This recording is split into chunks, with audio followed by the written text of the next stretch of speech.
I think I start our FMA annual seminar. Dear Vice Chair of the Committee on Economic and Monetary Affairs of the European Parliament, honourable speakers, dear members and colleagues, honourable guests, ladies and gentlemen. I would like to welcome you sincerely to our annual seminar that is year that focuses on the very topical and relevant issue for our future generations and us, the economic future of Europe. We must not deceive ourselves. Behind issues that are often relegated to experts and economists, fundamental policies are built to ensure the well-being and happiness of our communities. Choices then, today more than ever, need to be discussed in an open, comprehensive and sincere debate. We, former members of the European Parliament, many of whom have contributed and still contribute greatly to the development of the European construction, are gathered here with the presence of leading speakers, legislators and experts, as well as representatives of the academic world, younger or older,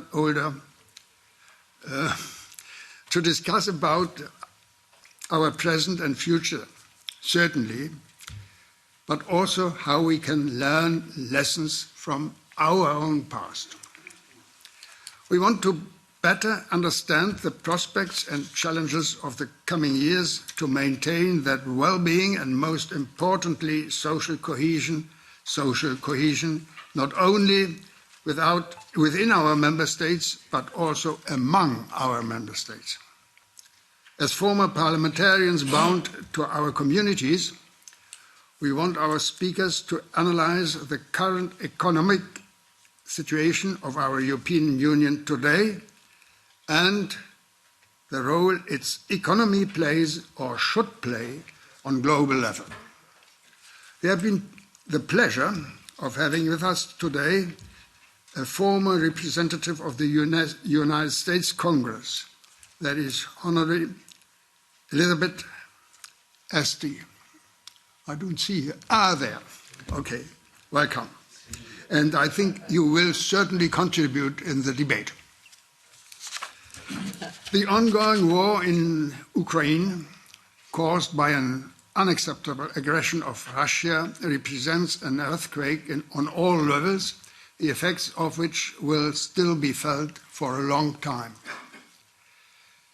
There is a need to rapid but also adequate responses to inspire optimism, rebuild trust in our communities, and rekindle hope for a future that can be better than the past.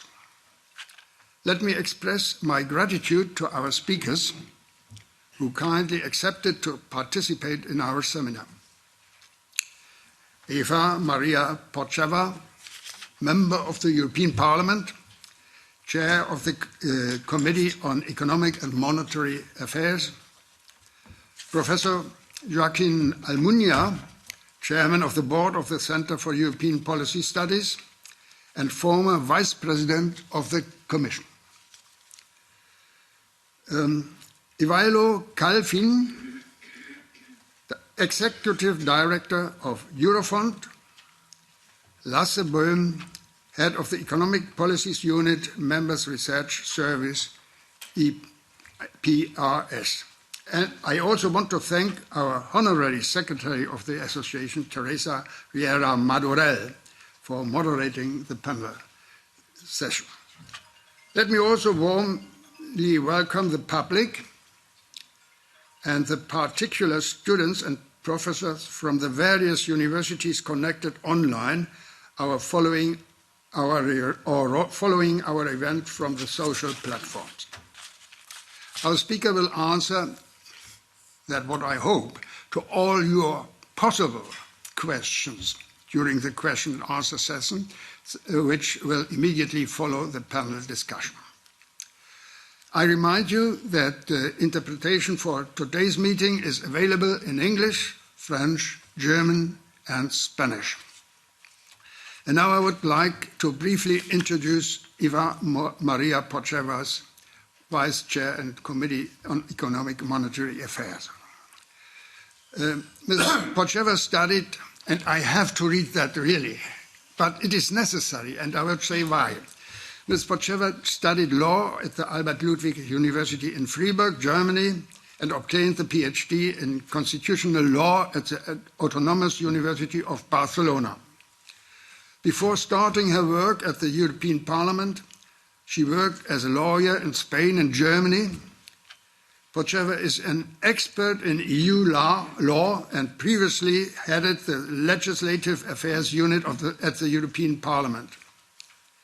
As on 15th September 2022, Eva Maria Pocheva is the newest member of the European Parliament for Ciudadanos, ALDE party in Spain. She is Vice Chair of the Committee on Economic and Monetary Affairs and substitute of the Committee in Budgets and the Delegation for Relations with South Asia. And I have to add that very seldom such an experienced and informated preparation has been given to a new member of the European Parliament. Congratulations. Okay, now, simply to add, I am aware, and you should be aware, that Mrs. Pocheva needs to leave at 10:15, but she will try to be back at 10:50. You see what is her task already. She will be back at 10:50 for the quarter question and answer question. So, you have the floor. Many thanks, Mr. Hensch. It's a great honor and pleasure to be here with you today, and also with such honorable guests like Mr. Almunia and Mr. Kalfin, and also Lasse Böhm and all of you. And I'm really looking forward also to our discussion afterwards. So indeed, I will be leaving right after, but I will surely come back because I really look forward to our discussion. The topic of today, what I've been also a bit asked to talk about, are the challenges before the Economic and Monetary Union. And indeed, we are again in a crisis modus. So we had the pandemic, and we thought that we are going out of a crisis, and then the war started, and then now we have the energy crisis. And although we have this new crisis, so to say, we have, I feel, old challenges that are threatening the very stability of our union, such as for example, the limited power that we are seeing that the monetary policy has without the real fiscal union. So I would like to concentrate indeed on the different challenges we are experiencing right now in terms of economic and monetary union. And obviously the first one that comes to mind is the inflation that we are living with historically high rates. We have in the euro area, for example, now, November 22, we have a 10% inflation. The reasons initially surely were the supply chains bottles coming out of the COVID with increased demand. But what the statistics actually show us that there are mainly two factors that cause, so to say, inflation. And these are rather the adverse supply shock in the energy market, so the energy prices, and on the other side, the processed food. So this is why it's important to have this in mind, to also understand why the monetary policy obviously is limited here. So if the cause for inflation was basically excessive demand, of course, the typically monetary policy can do a lot by raising the interest rates. But since we have a different kind of reasons for the inflation, as I said, the energy prices and also the prices of food, so this is, of course, where the monetary policy can have only a limited impact on inflation. Another problem, another challenge that we are facing in terms of monetary policy is the big disparity of the inflation rates among the member states. So I said we have 10% as an average in the euro area, but then if you look at single countries, we have 21% in the Baltic countries, like in Latvia, Estonia, Lithuania. Then we have 15% in Slovakia, for example, and also in several other member states. And we have around 7% in Spain and France. This is, of course, very difficult, makes it very difficult for the European Central Bank to have a monetary policy that is coherent for the whole euro area. Obviously, the interest rates would need to be higher for those member states that have a high inflation, but of course it should not go too high for those member states who have rather lower inflation. So this, of course, makes a single monetary policy on the side of the European Central Bank rather complicated. This is where we see how limited, of course, the tools of monetary policy are, and where we need, of course, to look towards fiscal policies. And obviously, it is clear, and also Mr. Hensch mentioned this in his introduction, that with the inflation and also the rising interest rates, this has a particular impact on certain sectors of the society, with rising prices for families and also for energy, also for our companies. And this is where fiscal policies, of course, have to play a role, but in terms of targeted fiscal support. And this can really help to reduce the energy prices and also to moderate this way the inflation. On the other side, broad-based fiscal policies further aggravate inflation. And what we have seen, though, in a lot of member states, and this has been criticized by the International Monetary Fund, then 2 weeks ago by the Commission, and also now just a couple of days ago by the Eurogroup, is that several member states basically are rather adopting expansionary fiscal policies with a lot of generalized measures, which are, of course, not very targeted and also not very efficient in this sense. So it would be important here to really target the fiscal support to those who really need it in order, and not to adopt expansionary fiscal policies, because otherwise this is only just going to aggravate the inflation problem we have. Of course, these expansionary fiscal policies also have another problem, not only in terms of inflation, but also in terms of possible distortion of the single market. And this has been criticized a lot of, as you know, some member states adopting rather large fiscal packages to help in this situation the businesses. But this, of course, is problematic in terms of the single market. And there we have also to look at what the differences in the debt levels of the different member states are, because, of course, not all member states have the same fiscal space as, let's name it, Germany, for example, in order to adopt this kind of large packages and to help also businesses.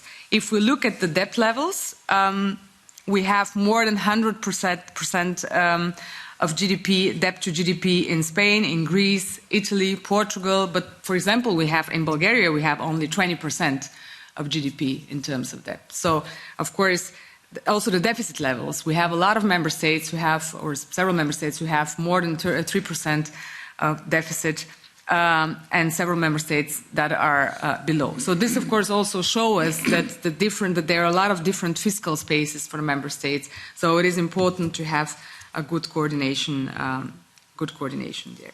Because these differences put at risk the monetary union, obviously. And during the 2008 financial crisis, this was also one of the problems. So in the absence of a fiscal union, an effective economic governance framework is absolutely crucial for fiscal convergence. And there I come to the economic governance framework that we have right now. You know that on the 9th of November, I think it was, the European Commission issued a communication, a pretty detailed one, basically designing or showing a little bit their thinking in terms of what kind of revision we can have of the fiscal rules of the European Union.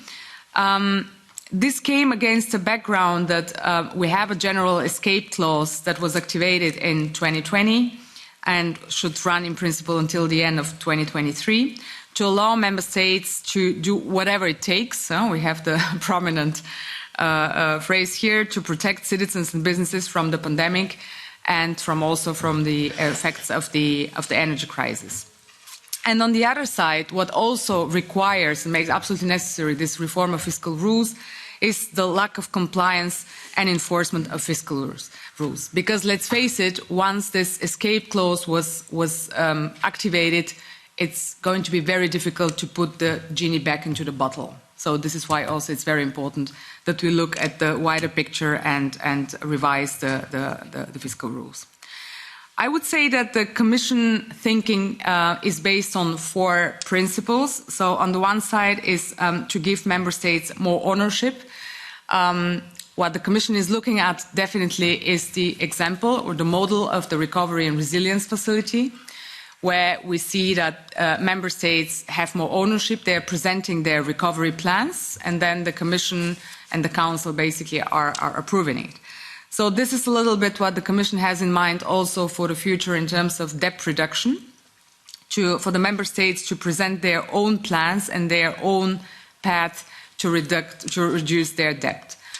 Take into account that, as we saw before, there are very different debt levels across the Member States, so obviously it makes sense to give more time maybe to those Member States that have higher debt levels, and other Member States who don't have high debt levels obviously will not need to engage in this kind of debt reduction path.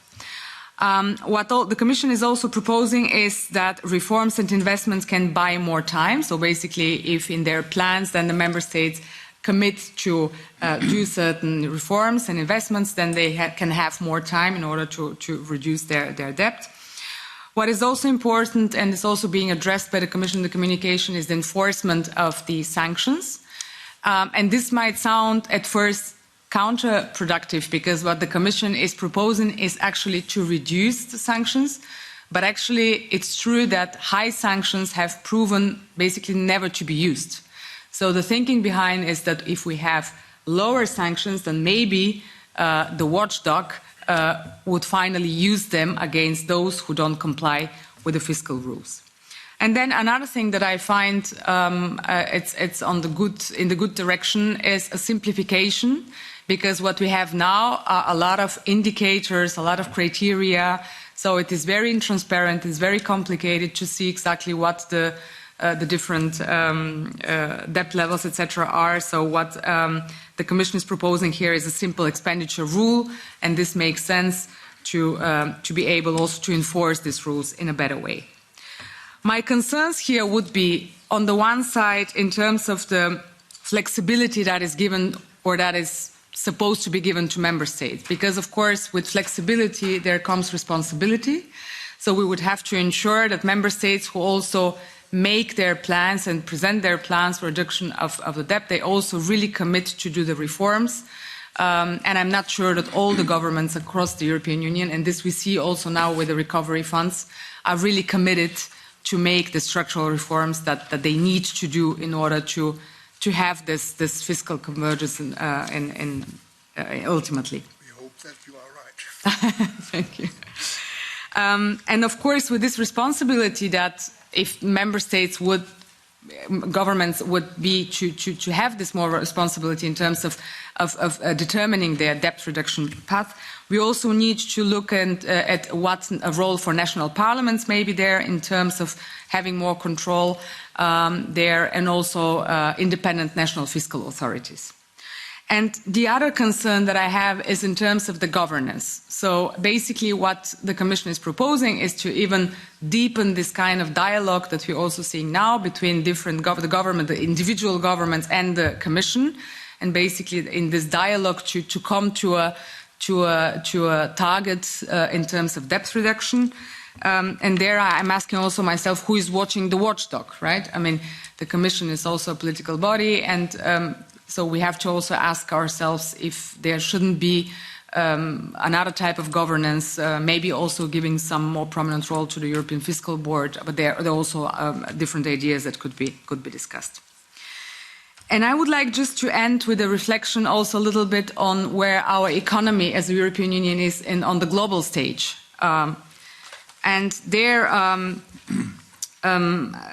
something that, of course, we are discussing a lot now in the European Union, and it's great that we have also a colleague from the United States, is obviously the Inflation Reduction Act, which also, as a reaction, maybe also makes us think that things that we have been talking about in terms of strategic autonomy, for example, is not just a philosophical question, but our friends in the US are showing us it's actually a financial question. So strategic autonomy at the end is also a financial question, and not just a question of wanting to be strategically autonomous, but also would we like to put the money where, and also walk the talk, so to say.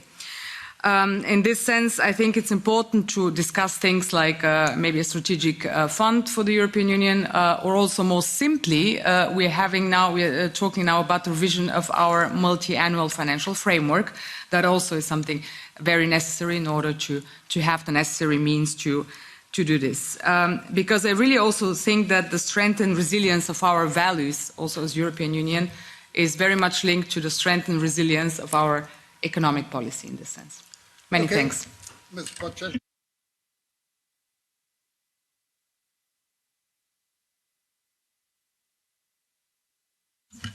So, because not all had got what I said, but it was important. My thanks for that.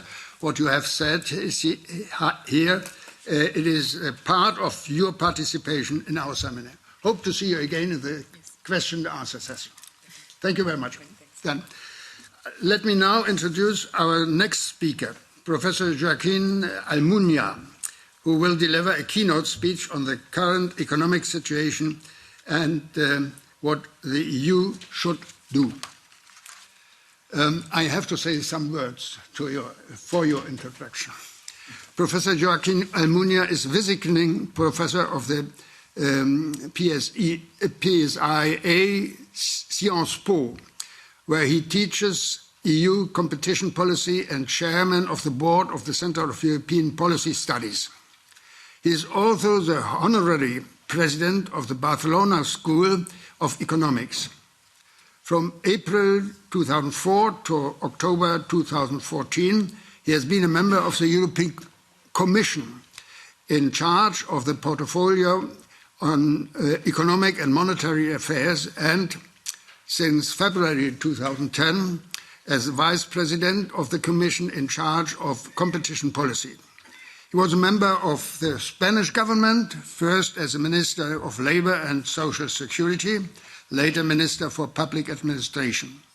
He has been a member of the Spanish Parliament from 1979 to 2004 and the leader of the Spanish Socialist Party. He has degrees in economics and law from the University of Deustu, Bilbao, Spain. Please, Professor Almunia, the floor is yours. Thank you very much, Mr. President, President Hunt. Thank you very much to Vice President Potczak. She was elected in Spain with this name that, of course, is not a Spanish name, but is a European one. So thank you very much for your speech also. And thank you very much indeed for your invitation as former members of the European Parliament to participate in this seminar.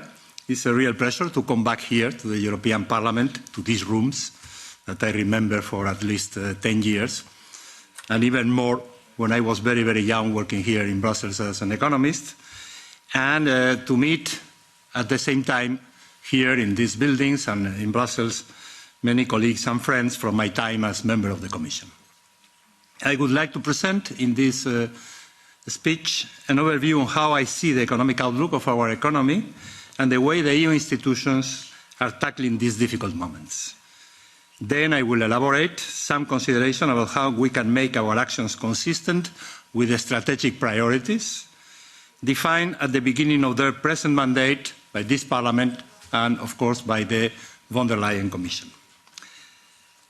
In times where geopolitics matter again, the future of Europe has become a matter of concern of many discussions among political representatives, experts, and opinion leaders.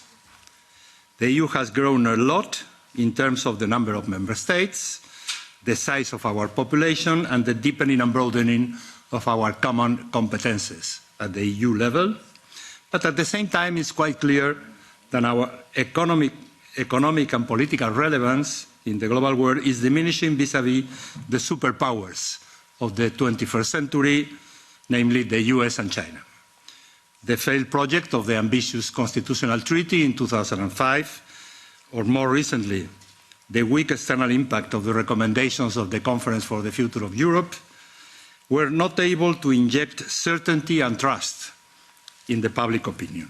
This is why I guess that those who think that treaty reform by itself would be the way forward to meet the request to favour more Europe fall in a simplistic diagnosis of the present situation and tend to ignore the enormous obstacles and limitations of such initiative. The solutions to foster our integration desires will come, in my view, from steady but gradual steps forward, consistent with the strategic visions of our leaders, the efficient work of our EU institutions, and the support from our public opinion. Over the last 15 years, we are facing, as Europeans, a succession of hard economic, social, and political shocks. Those shocks tested many convictions, as well as the strength of the EU institutions and the solid grounds of the European integration. In 2008, the impact of a harsh financial crisis that came from the other side of the Atlantic seriously affected us. The public support of European integration weakened during those years. Our values were put into question, even within our borders, and a feeling of malaise, distrust and uncertainty dominated in large sectors of the public opinion.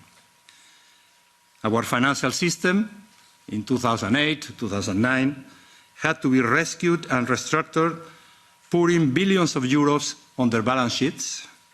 Our economy suffered 2 recessions, our social fabric was under strain, and our future as a union was put into question. The integrity of the Eurozone and the Economic and Monetary Union could be saved, but the work to shore them up is not fully finished. Anyhow, we succeeded in leaving behind the crisis after a lot of difficulties, after social suffering, and after some policy errors. Some negative legacies, such as inequalities, social inequalities, and debt levels, still require more time to be fixed. The political reaction was, since the 2008 crisis, badly needed. The necessity of fiscal adjustments from 2010 onwards, with the public debt crisis, was obvious in my view, but excessive austerity turned out to be an economic and political mistake. The economy recovered, in part because the EU improved its capacity to adopt important decisions. Brexit and Trump, attacking the European Union, paradoxically helped us to do so. At the end of the past decade, public confidence in the EU and in our democracies, under threat by different populisms, offered a more optimistic landscape. The von der Leyen Commission defined itself as geopolitical, meaning that its priorities, and I quote, the Green Deal, the digital transition, an economy working for the people, a stronger EU in the world, promoting the European way of life, and strengthening our democracy, must be understood as being part of a long-term strategic vision of the European project in a world dominated by the 2 big superpowers, and in a context of tensions and conflicts among territories, identities, and democracies fueled by autocratic leaders. However, a few weeks after the inauguration of the von der Leyen Commission, COVID obliged the Commission and other EU institutions to face a new big shock. As in 2008, we were not, in 2020 at the beginning, well prepared because of our ignorance on how to cope with pandemics, and also because the inexistence of a common public health policy at the EU level. Moreover, we needed to find financial resources to support the economic consequences of the strict lockdowns without abandoning our strategic priorities. This time, though, some lessons from our bad experiences during the previous crisis has been learned. The EU capacity to react quickly and to adopt bold measures, such as the common purchase of vaccines and the next generation EU funds, has been impressive.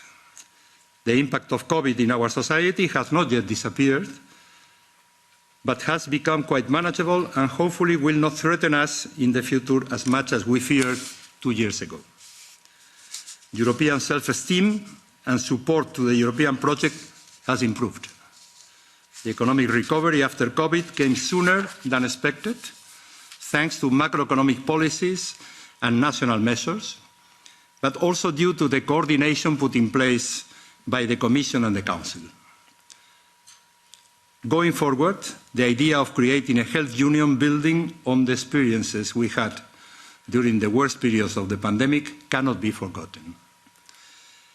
Nevertheless, before we were able to reap the benefits expected from the implementation of the recovery funds, a new strong shock hit our economies and our lives. The war in part of the European territory is closer to our borders than never since the end of World War II. The decisions adopted by Putin are by no means complying with the more basic principles of our international order. Those Putin's decisions do not respect neither the Ukrainian national sovereignty nor the more elementary human rights of its inhabitants. Economic troubles reappeared. Months before the invasion, energy prices started to rise due to Putin's manipulation of gas and oil supplies. From the 24th of February onwards, those increases were exacerbated. Together with the problems of some global supply chains that arose during the pandemic, inflation put again at risk the economic recovery, and pessimism was back. Luckily, risks of a recession do not seem today as serious, or at least as deeper, as we feared a few months ago. However, negative consequences cannot be avoided. The higher prices of energy and food products are making our countries poorer, creating new tensions in economic sectors and imposing additional difficulties to the weaker sectors of our societies. Public authorities are forced to react at different levels, both European and national, and in different directions. After years of benign monetary policy, given the low risks of inflation and the moderation of price increase expectations, the ECB started months ago to raise interest rates in coherence with its mandate to preserve price stability. The monetary authority cannot do otherwise, even if they know, as Ms. Popcheva said, that not all the inflationary pressures come from the demand side. It is obvious that the problems coming from the supply side of the economy, such as the scarcity of some inputs, the increase in food prices, and the increase of raw materials prices, should be treated with other kind of medicine. Let's be confident that the Frankfurt Authority will use the powerful instruments in their hands in a prudent manner, avoiding the risks of falling into a period of stagflation with the negative consequences we, the old people in this room, still remember from the 70s and the beginning of 80s of the past century.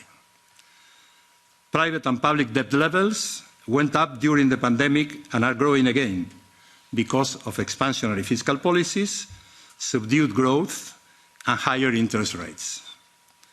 So far, the situation in the financial market is not comparable to the existing in 2008. It's much better, but some risks looming in the horizon cannot be ignored. Therefore, the completion of the architecture of the Economic and Monetary Union, a work in progress whose advancement stalled since the end of the financial crisis, must come back to our list of priorities. The recent Commission communication on the reform of fiscal rules that Ms. Popcheva referred to will hopefully allow a revision of the Stability and Growth Pact, reducing its complexity, avoiding the procyclicality in its enforcement, and recovering its credibility seriously damaged over the last years. The new fiscal rules shall come into force as soon as possible after 3 years of suspension, because they are a necessary condition for the good functioning of economic and monetary union. A lot of ideas have been put forward, starting by the reports of the presidents of the EU institutions in 2012 and 2015, and followed by numerous contributions from academics, experts, and think tanks. Several member states also tabled, over the last months, their positions. Now that the discussions at the Council level and also here in the Parliament will start, compromises between the so-called hawks and doves must be reached. On top of this, more should be done in view of the completion of economic and monetary union. To encourage investments, consistency between fiscal rules and the next generation plans and the resources of the resolution and recovery funds is required, in particular if this mechanism, of any other similar, will be projected towards the future, advancing towards a single treasury for the Eurozone. Surveillance of other macroeconomic imbalances, such as the ones related with the external current account, should be carried out in an efficient manner. Banking union must be equipped with its third pillar, a common deposit guarantee scheme, as it was foreseen 10 years ago when the banking union was launched. And the capital markets union must finally become a reality, culminating the ongoing legislative procedures without further delay. And beyond macroeconomic policies, Europe needs to increase its productivity levels and innovation capacities to foster the competitiveness of the biggest single market in the world, keeping at the same time the openness of our economies. The EU shall be on the forefront in favour of multilateralism and not give in to the protectionist temptations observed here I mean in Europe, and there, and I mean US and many other countries in the world. The negotiations of new free trade agreements, such as the one with Mercosur, and the renewal of some of the existing ones, such as the Mexican and Chilean agreements, are still finding obstacles that must be overcome in a moment where the future of globalization is surrounded by doubts. Taxation of multinationals, fight against tax havens, and surveillance against unacceptable labour and environmental conditions are needed to correct the negative consequences of globalization, and these corrections should be indeed part in the EU agenda, but also the positive aspects of globalization should be maintained. The present polarization between Western countries and the so-called Global South, now exacerbated by the tensions between Washington and Beijing and the Russian breach of the more fundamental rules of the international order, are creating some risks of the split of global markets into two blocks, led one by the US and the other one by China. The EU must oppose this evolution and support to the WTO efforts, and multilateralism in general is of the essence to better defend our values and also our interests. Looking now to what is going on in the energy sector, the crisis around the invasion of Ukraine triggered important consequences. Supply distortions in the oil and gas markets affected many member states, and in particular those highly dependent on Russian imports. The EU realized now how crucial would have been to ensure in due course security of supply, together with improvements in the level of interconnections in our single market, or in our so-called single market for energy, and the acceleration of the use of energy sources not dependent on unreliable providers. Less than 1 year since the Russian invasion aggravated the energy crisis. EU dependency from oil and Russian gas is diminishing, and a good deal of national and EU decisions are oriented to compensate households and companies directly affected by supply shortages and increases in wholesale and consumer prices. The Commission put forward Repower EU, a plan to accelerate investments in renewable energies. That is welcome, of course. And try to agree now, these days, the mechanisms to put a cap on gas prices. Soon, discussions are expected on the regulation of wholesale electricity markets, given the distortions created by the enormous differences between the variable costs of power generated through natural gas and the costs of renewables. The kind of short-term measures decided until now, or those being prepared, must anyhow avoid providing price incentives to the consumption of energy based on fossil fuels. The medium to long-term objectives established to encourage the use of renewables and the reduction of CO2 emissions, that we call the Green Deal, until reaching a net zero economy in 2050, must be reaffirmed even under these extreme circumstances.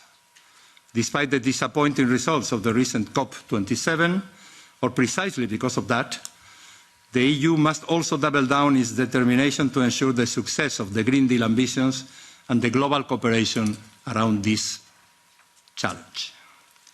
Together with the fight against climate change, the other biggest strategic EU economic priority is to succeed in the digital transition for the benefit of our citizens and of our firms.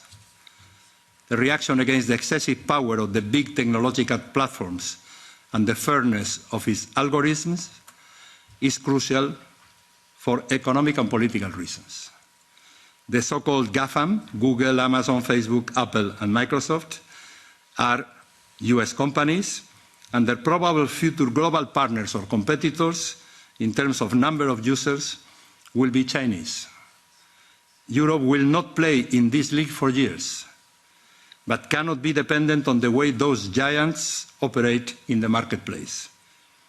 We need to put them limits and constraints that will avoid the risks, the present risks, for fair competition, for privacy rights, from the fairness and legality of contents circulating through the net, and for our political autonomy.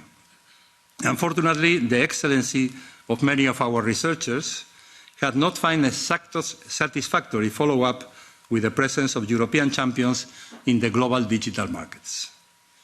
EU competition policy continues to be an extremely important instrument, as shown by the Vestager decisions against some of their abusive practices. But our experience over the past year shows that neither everything can be solved through ex post competition enforcement, nor can be covered only by antitrust rules. In the EU, we are the owners of a powerful political weapon, our regulatory power, the so-called Brussels effect. A few years ago, the Directive on the Protection of Personal Data introduced some order in the new domain to protect our privacy. Now, the recent entry into force of the Digital Markets Act and the Digital Services Act represents the best tool in our hands to compensate, for the time being, our lack of capacity to compete with the digital market leaders.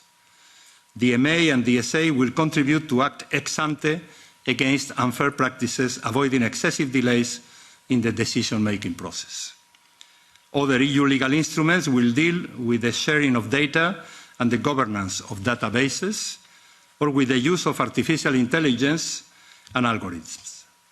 I very much hope that this dual approach will demonstrate its efficiency. And now let me conclude with 4 short points. Number 1, the world we live in is extremely complex, and the role of Europe must gain external relevance to preserve peace, democracy, the rule of law, and the protection of human rights. On top of that, we need to make sure the defense of our interests. Number 2, internally, European citizens feel that their security is not fully protected against the risk of war, their welfare levels, and their democratic institutions, freedoms and rights. They need Europe as a guarantee and ask their political representatives to make possible the fulfillment of their economic and social ambitions without fears and uncertainties. Number three, the EU have defined clear strategic priorities.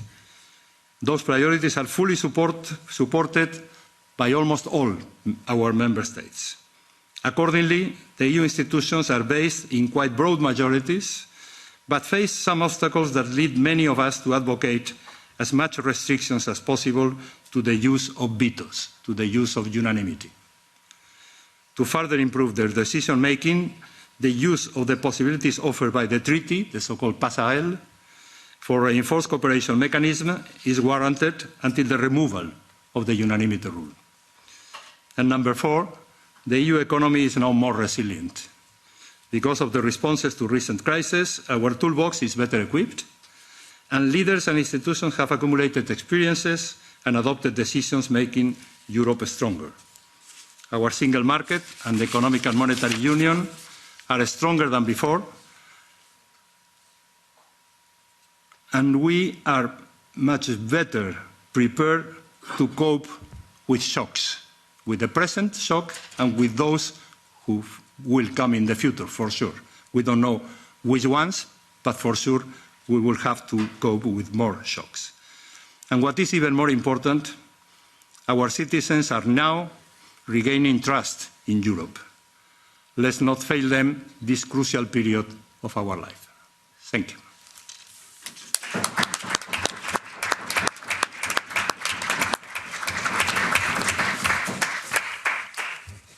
Thank you, Professor Almuño, for your excellent overview on the current economic situation.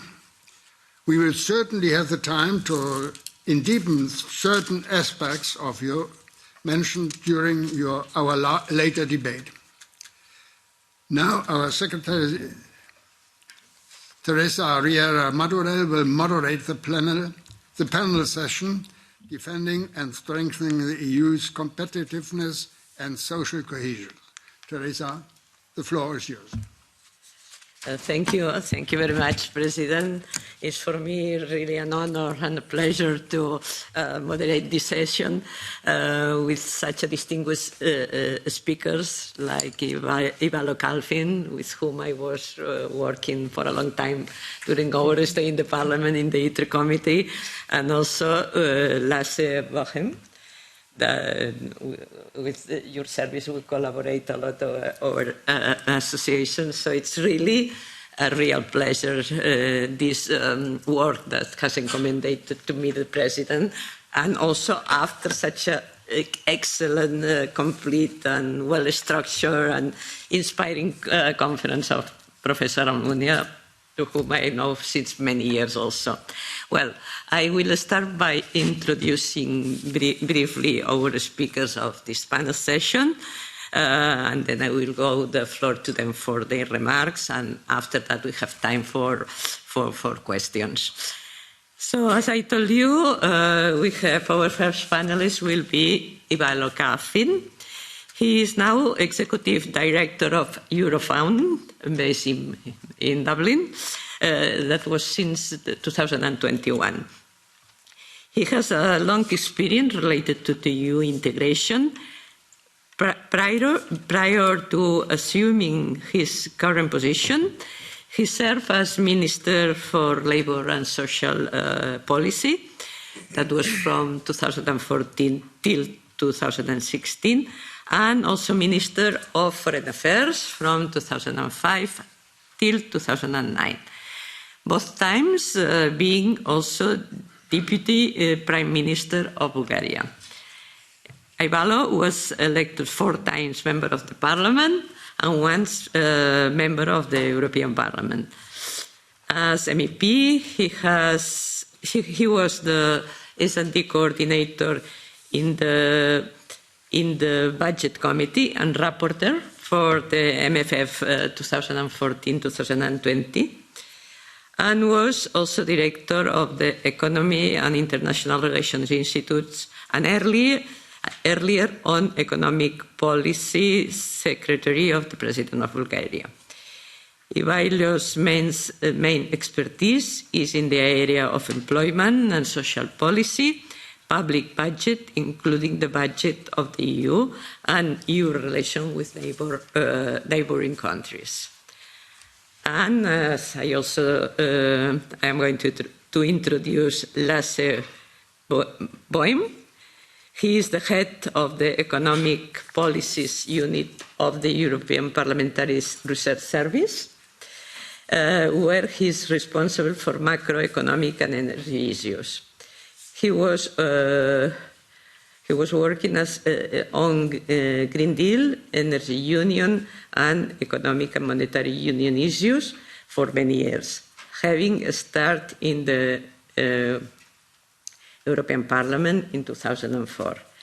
Prior to joining the service, the EPRS, in November 2021, he was head of the EPP Group's working group on economy and environment. Lasse holds an MPhil degree from the St. Anthony College at the University of Oxford, as well as a BA in political science from the University of Durham.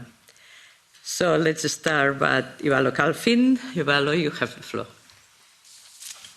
Thank you very much, Teresa, President Hensch, Professor Almunia, dear colleagues.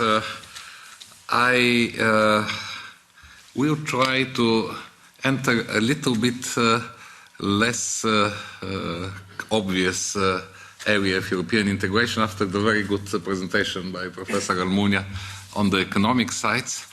I'll try to dive into the social policy and the world of work side and see how the cooperation and European integration develops in this area, and eventually trying to see what we could expect and what could happen in the future.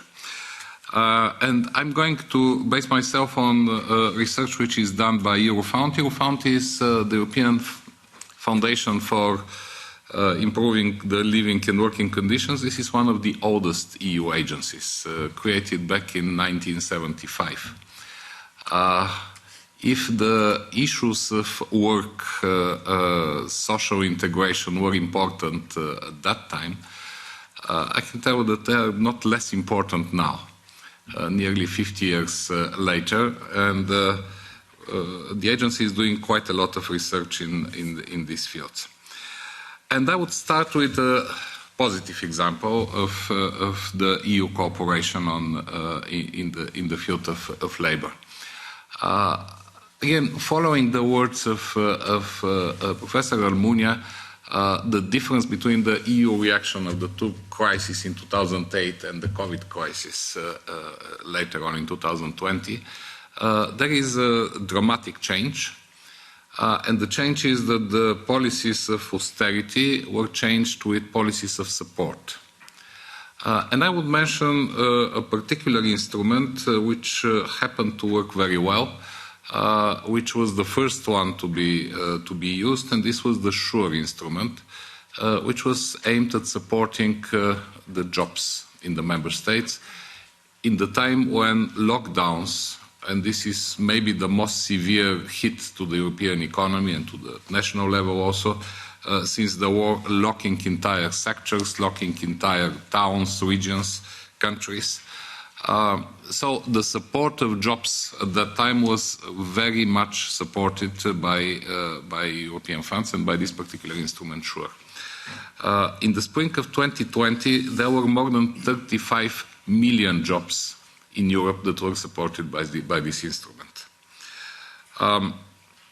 And what we see is a very interesting trend in the employment, unemployed, and also inactive people, the ones that are not in employment but they are not actively looking for a job. In 2019, before the crisis, the number of the inactive people was increasing very much, and the employment was quite staggering. In 2020 and 2021, when COVID hit, actually the unemployed and in particular the inactive people looked for their way to the labor markets and started searching for jobs. And this was very much supported by this instrument, of course, with efforts at national level. But it made a difference. With these 35 million jobs supported, Europe not only could keep the employment levels during the most difficult parts of the crisis, but also succeeded to have a very low unemployment levels even now when the crisis with the war in Ukraine hit and with the higher prices. So there is a very clear effect of supporting jobs and supporting working places. And you can imagine that this is not only about supporting jobs, but supporting vital sources of income for the families that were there. At the same time, there are some processes that we witnessed after this instrument was used that are also very interesting. Actually, we witnessed a very interesting shift on the labor markets. And you can see it's very visible, for example, in the hospitality sector. A sector where there were most of the lockdowns, many jobs were supported. Then when the economy reopened, these jobs disappeared. I mean, the jobs were there, but the workers disappeared. And we see several sectors after the pandemic with a huge deficit of labor. And this is hospitality, this is transport, this is the care services. There it is mostly visible. You are not going to see these people that are not any longer working there on the lists for unemployed. We see a slight increase in the IT sector, in office support services. Apparently, we see a boom of the platform work and platform services, but this created some structural changes on the labor market. And then, despite the fact that jobs were retained, there was a very huge feeling of insecurity among European citizens during the crisis, or at the outset of the crisis, at the end of the crisis, including difficulties in paying their bills and in terms of making the two ends meet. To give you some figures on that, the financial vulnerability in the spring of last year, so this is before at the end of COVID and before the war started, in terms of workers in the food industry, 49% had difficulties to make ends meet, and 27% in this sector had insecurity in work. So these are people that are working, are receiving their salaries, but they have a hard time paying the bills with these salaries. These figures were in transport sector, 35% of the people, of the workers couldn't make the ends meet. In the care sector, 43% of the workers, etc., etc. So we see that there is a very huge sense of insecurity and difficulties to cover the monthly expenses of the families. This is also seen if you look at by gender and composition of the families. Not surprisingly, the most difficult time it was for the single parents in households where there were more than 2 adults and children, and the single households with 1 person. So this was before the war started in Ukraine.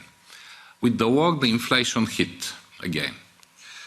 What happened is that if in April 2021 the inflation was 1.6%, in September this year it was 10% already. This is in the Eurozone. It was driven by the energy prices and by the food prices. The energy prices inflation, again, the data is from Eurostat, was 40.8% in September for the last year. So we see that there was a huge increase in the prices, which further hit the ability of the households to meet their their bills. The difficulties to meet ends were announced by 53% of the households in Europe. So every second household had difficulties to pay the bill in September, October this year. Of course, there is a difference by countries, reaching 77% in Slovakia, 66, 67 in Bulgaria and Romania, 64 in Latvia, but also 60% in France, 56% in Hungary, 53% in Italy.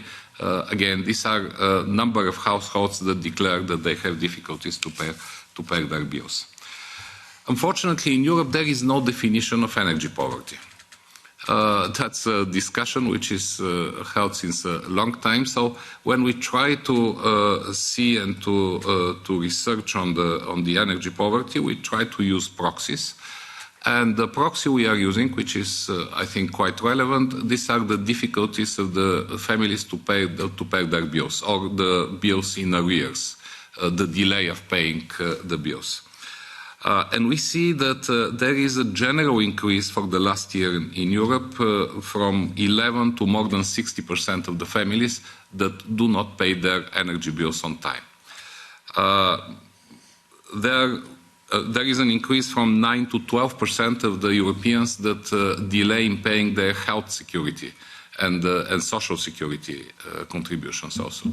So we see that after the crisis, despite the fact that the SURE instrument was very good to maintain the jobs, still there were quite a lot of differences and difficulties for the families and for the households to meet their needs, and this was further aggravated with the crisis. And now, very briefly, I would like to point your attention on the reaction that happened this time of the high inflation. This time we didn't have European-wide reaction. The mitigation of the inflation measures came at national level. And it was mainly due to relying on the possibilities of the national budgets. We tried to collect information from the member states about the different measures to mitigate inflation.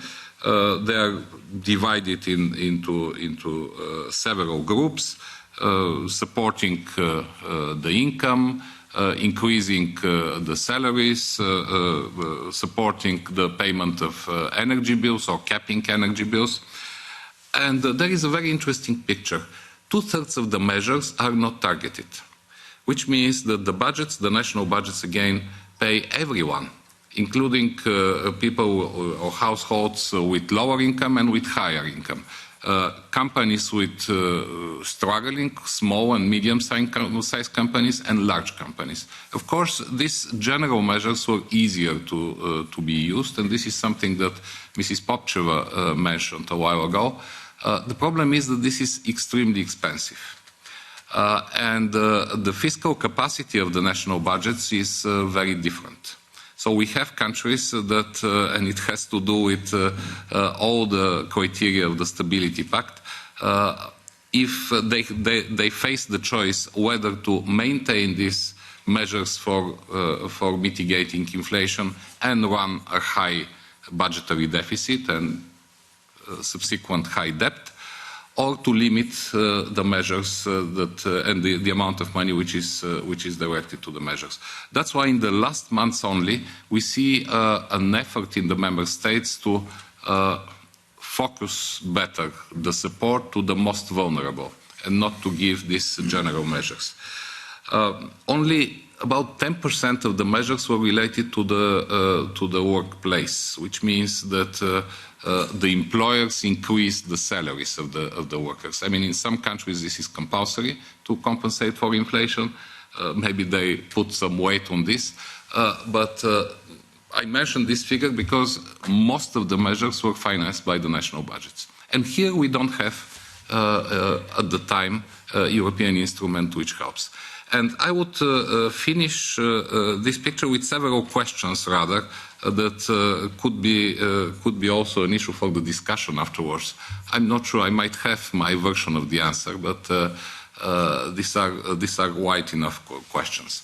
Should the European Union, I mean, we have the very good example of SURE, supporting the jobs. Should the European Union think about other instruments to support the labour market and to support the social protection and social inclusion?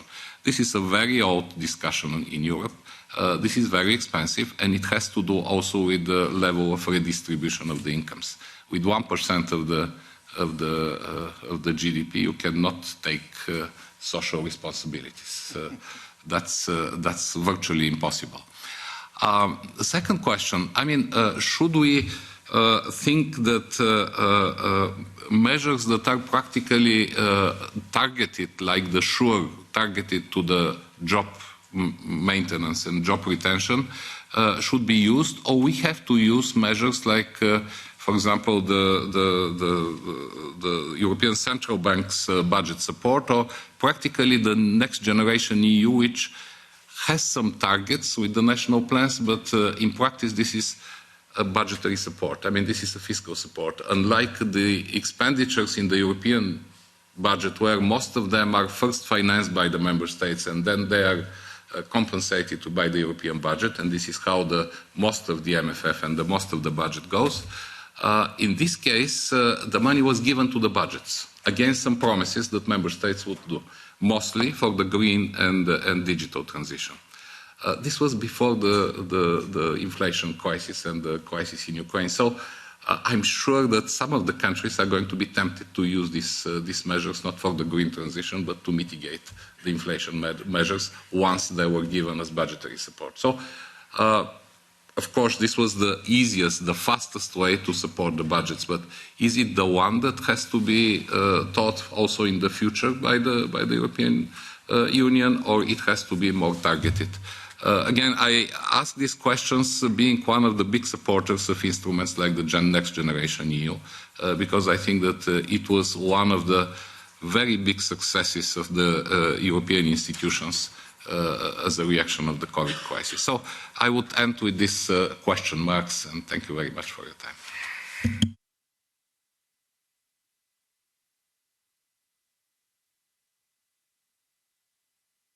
Thank you very much for these inspiring words, and of course there are a lot of questions that I am sure will rise by the audience with what you say on that. Now, and also thank you very much for the excellent work you are doing in the agency for taking decisions at the European level, which is very, very important.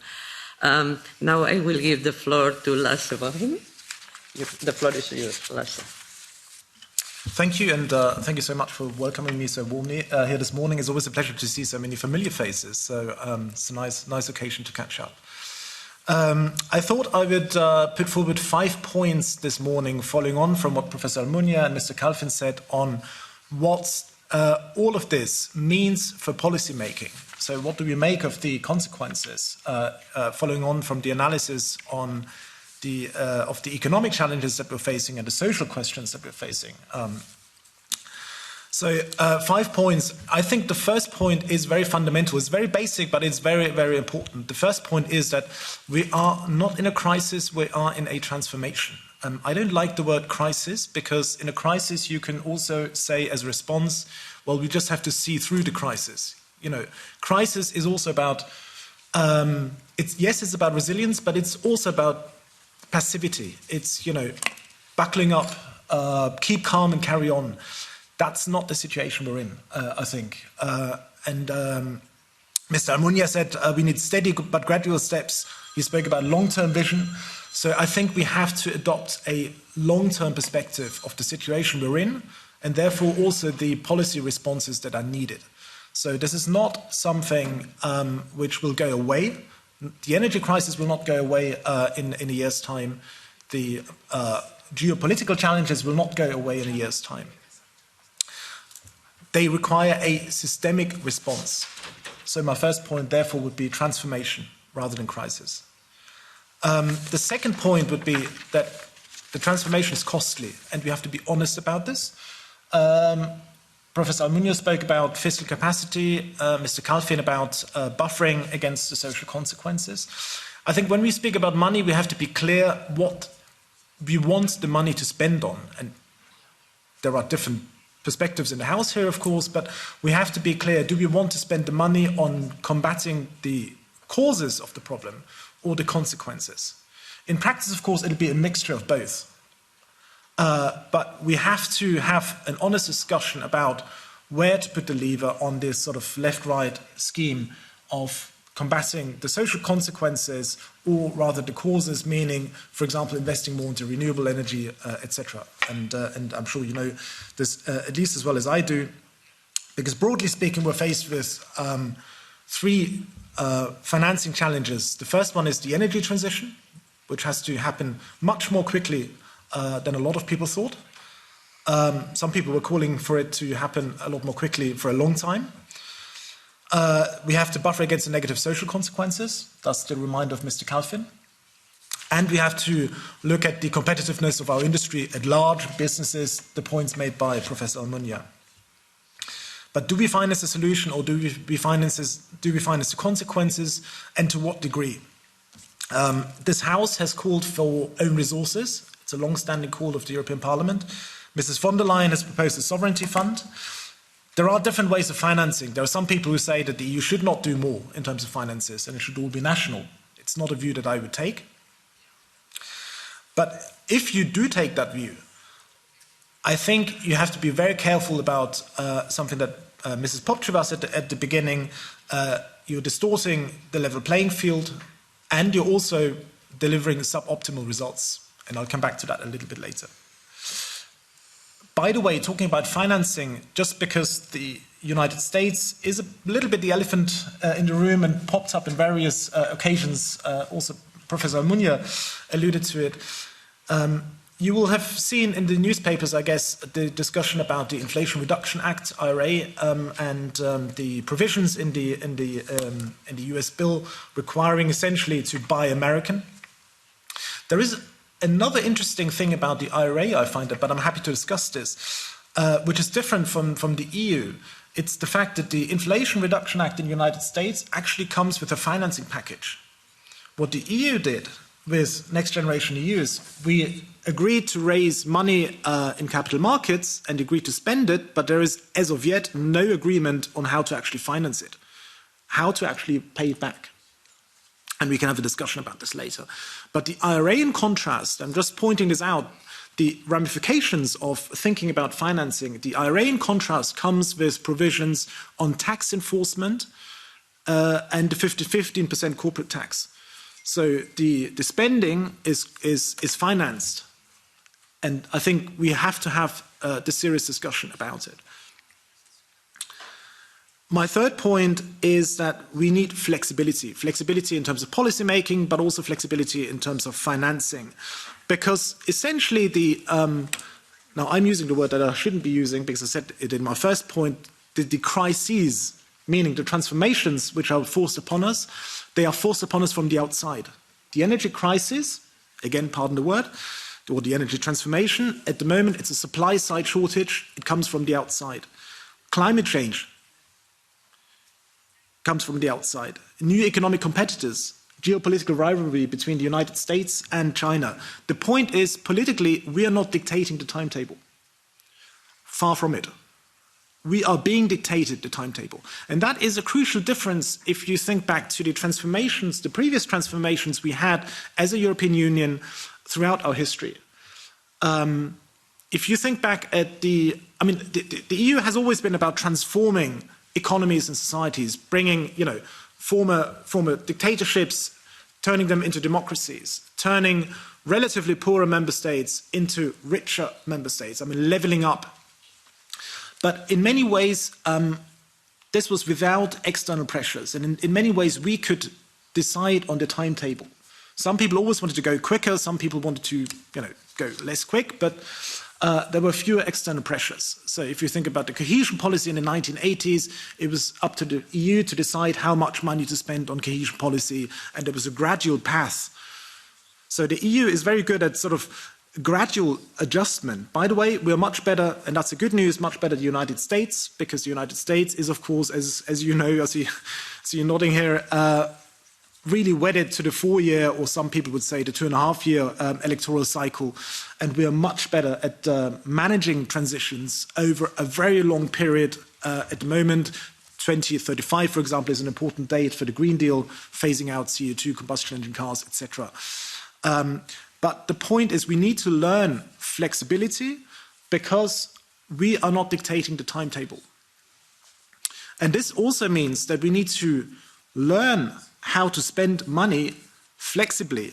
And that's why the EU budget, as it is at the moment, is not really a good tool, because the MFF was invented in order not to spend things flexibly. And there was a reason for it. So I'm not arguing against the MFF, but the MFF was invented to give us a framework to sort of lock in spending over a time frame of several years. And in many ways, what we have to do now is the exact opposite. So we have to be political about spending. We need to decide now what to spend money on in 3 months or in 6 months' time. So it's the polar opposite from the MFF. Talking about the MFF and in particular policy objectives, how to set policy objectives. So following on from my plea for more flexibility. Both Professor Almunia as well as Mr. Kalfin mentioned the crucial role of Next Generation EU, Recovery and Resilience Facility. There is no, in terms of policy objective, there is no real obligation for cross-border spending. It's, I think Mr. Kalfin said, it's basically budgetary support, it's fiscal support.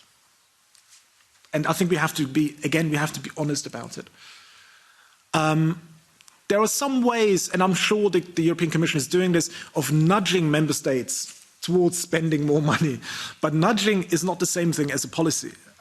And we shouldn't mistake it for policy. So we need to have a reflection on governance, on basically tying the different policy tools and funds together into a more political framework. In the context of this parliament, this house, it also means becoming a more political parliament, which is of course paradoxical because of course we are a political parliament. I would never dispute this. But we are first and foremost in our DNA, and you know this as lawmakers much better than I do, we are a rule maker. We are concerned with long-term legal frameworks. So we are of course a very legalistic parliament, and again there are good grounds for that, and we should not do away with this at all. I'm just saying we should complement our lawmaking by something else, meaning by the possibility to set shorter-term policy objectives because of the flexibility that I mentioned earlier. Just one example, which you know much better than I do, you have a lot of sort of path dependency in this House. Just like in the European Commission, a committee is tasked with voting on a particular directive or regulation, and then it goes on to plenary, but it rarely gets changed in the fundamentals. You know, you would put in some amendments, sort of twinkering and twisting there left and right, but there is no real connection between the different policies coming out of different committees. There is very little interaction between the ENVI committee and the ITRE committee. There's very little interaction between the Econ and the EMPL committee. And I think this is something that we need to reflect on if you want to move towards a more political, in that sense, governance framework.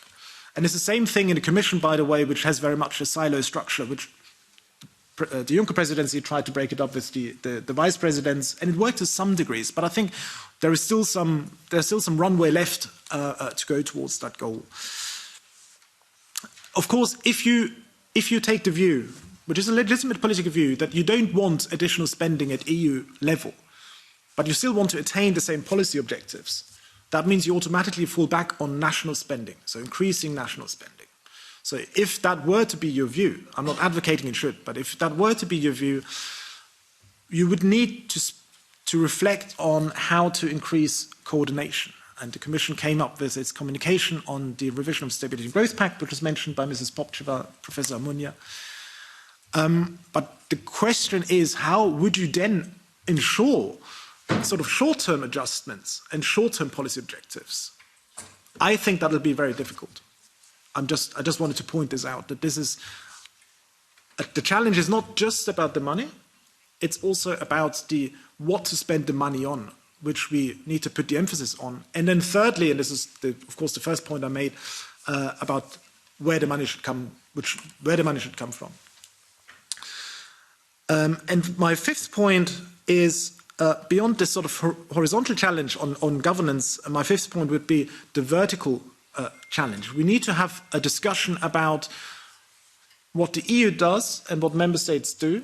And I think this discussion is, of course, happening. It's happening in the, what's happening in this House in the context of the conference on the future of the EU, which I think some of you were following.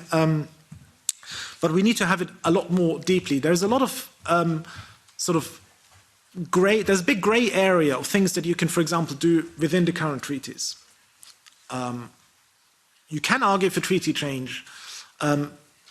If treaty change happens, there's a good case for it to be made. If treaty change happens, of course, it'll be a long procedure, and you know this much better than I do. But in the absence of treaty change, I think we need to have a discussion about how to better integrate national policy making with EU policy making. And we need to think about some things which are really, really hard to think about. Mr. Kalfin mentioned social policy. A high degree of resistance, of course, both at EU level as well as, in particular, national level, and in some member states more than others, of course. But we can't escape it. And can I just point out, because you made an interesting observation, Mr. Kalfin. You said Eurofound is one of the oldest agencies. And can I add to that? I mean, the DNA of this House and the DNA of the European Union as a whole, of course, lies in the European coal and steel community, which from the very beginning was equipped with a social fund.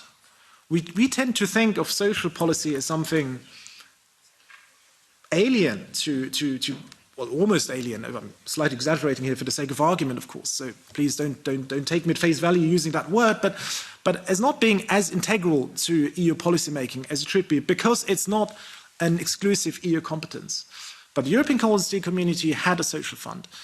There was a social chapter in the Treaty of Rome, 1957, 1958. This is not something new.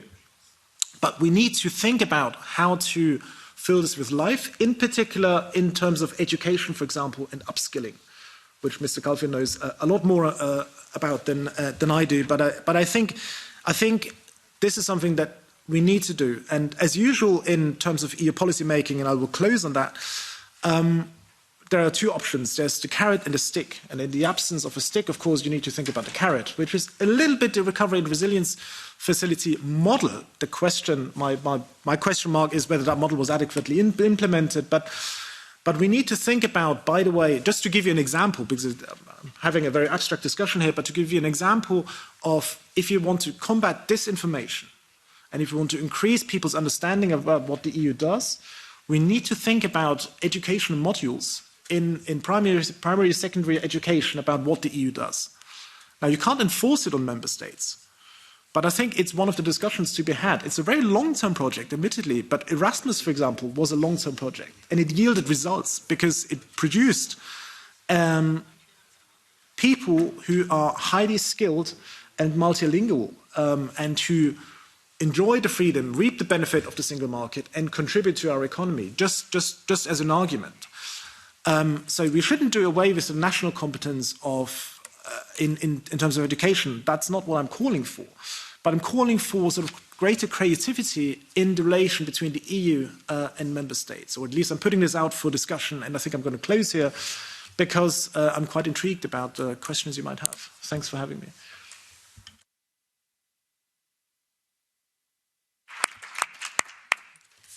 Pues muchísimas gracias por tus palabras.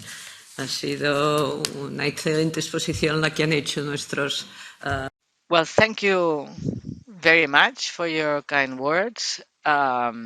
Before I give you the floor, I have a couple of questions as well, and I will start by the last ones. Professor Almunia has mentioned the need to complete the economic and monetary union, and you have talked about more integration for national policies and EU policies. But I would like to know whether you have considered the need for the EU to take on more competencies. And I also wanted to ask you whether in this transformation and I really like this concept of transformation over the term crisis, if this would also imply a transformation of our parliament.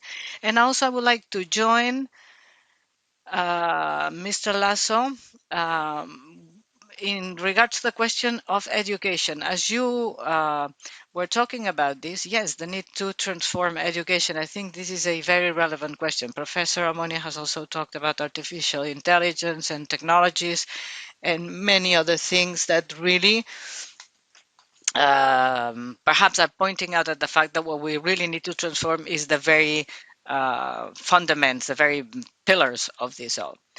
Another question, can we really avoid in the short term losing competitiveness with regards to, for example, the United States? Taking advantage of the fact that today the United States are represented here in this debate. You have talked about political measures that, of course, are long term. And then there is another question, and I would like to finish with this. You have all talked about the big word in Brussels, which is strategic autonomy. We can see what we need to do in the long term, but how can we start working in this direction? Which are the short-term measures that we should undertake in order to be more autonomous?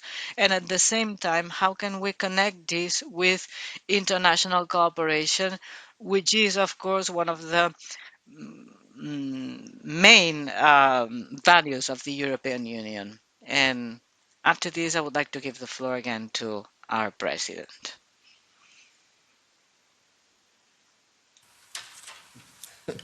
I think the gentlemen over there are hinting towards me, so a lot of questions. I will try to address some of them, and then please do tell me if I didn't sufficiently do so.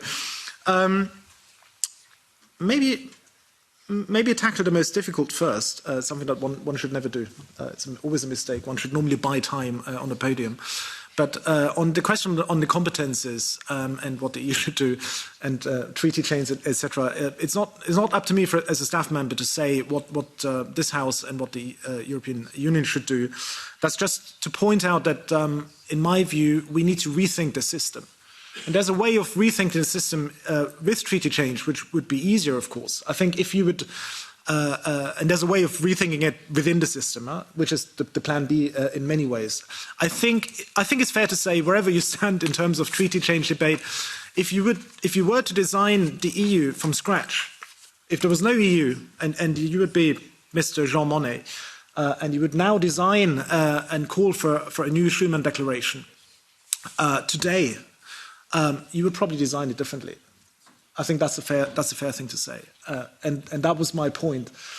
That we need to go back. I mean, what we're seeing now is not in terms of let's take the energy transition or the social challenges Mr. Kalfin elaborated on. What we need is not just another fund. I personally think we need another fund, but it's not just about that. So it's not another cohesion policy that we need. We need to rethink the system. But of course, you can rethink the system, and you must rethink the system in the absence of treaty change, because that's just what it is. I mean, it's not me who decides on treaty change. It's the member states. And I think there is still a lot of leverage within the existing treaties, and we need to address these things that we addressed, and which I also laid out in my little speech. On your second point on the competences, competitiveness, potential loss of competitiveness, I think Professor Almunia is much more qualified than me to address this. I'm not sure in how, I mean, if you have the discussion about high energy prices leading to companies leaving Europe, yeah, you might see that in some high energy industries. And I think that's probably unavoidable. The question is, at what scale is it? And I think it's probably a little bit overblown, because from an industry perspective, of course, there are many more factors to a company, which matter to a company, than just energy prices, which is not to say that this is not a huge debate. Again, people have different opinions on this, and it's too early to give any figures. But energy prices are a problem. and we have to address them. Hence my early point that we need to be clear when we spend money, what do we spend the money on? The combating the causes or the consequences? And I think, was it Mr. Kalfin who said the initial reaction by a lot of member states was to spend a lot of money basically on the causes. Now, you can do this. You can do this as long as you can raise money, either through taxation or in capital markets. But we saw a point of warning in the fall of the Liz Truss government in the UK, where financial markets just said, no, this is not good, what you're proposing. I don't think financial markets were opposed to the UK policies of subsidies to poorer households. They had an issue with the fact that these were not financed properly. So that's a warning sign. Member states' position differs, but even if you can raise sufficient funds on financial markets to deal with the consequences rather than causes, it's still very costly. And if you agree with my concept, transformation, which lasts several years, it's, once you start subsidizing, you're in it for the long run. It's usually, it's easier to establish subsidies and sell them to your population than it is to do away with them. But maybe I stop here because I think Professor Almunia and Mr. Kalfin are much more qualified than me to answer some of these questions. Muchas gracias. I'm sorry. I used to ask you if you like to join our panel, but I take it for granted, so I'm sorry. But I hope you don't mind. Yes, you have the floor. Okay, very, very quickly. Thank you very much. Well, first, to your two questions, Teresa. How we can improve our competitiveness vis-à-vis the other markets and countries, relevant countries in the world. Well, first, I think we need, I talked in my speech about the need to complete the architecture of the economic and monetary union with different instruments that are not yet fully operational. But the same happens with the single market. So now we are suffering the consequences of this energy crisis, and I mentioned in passing, we don't have a single market for energy.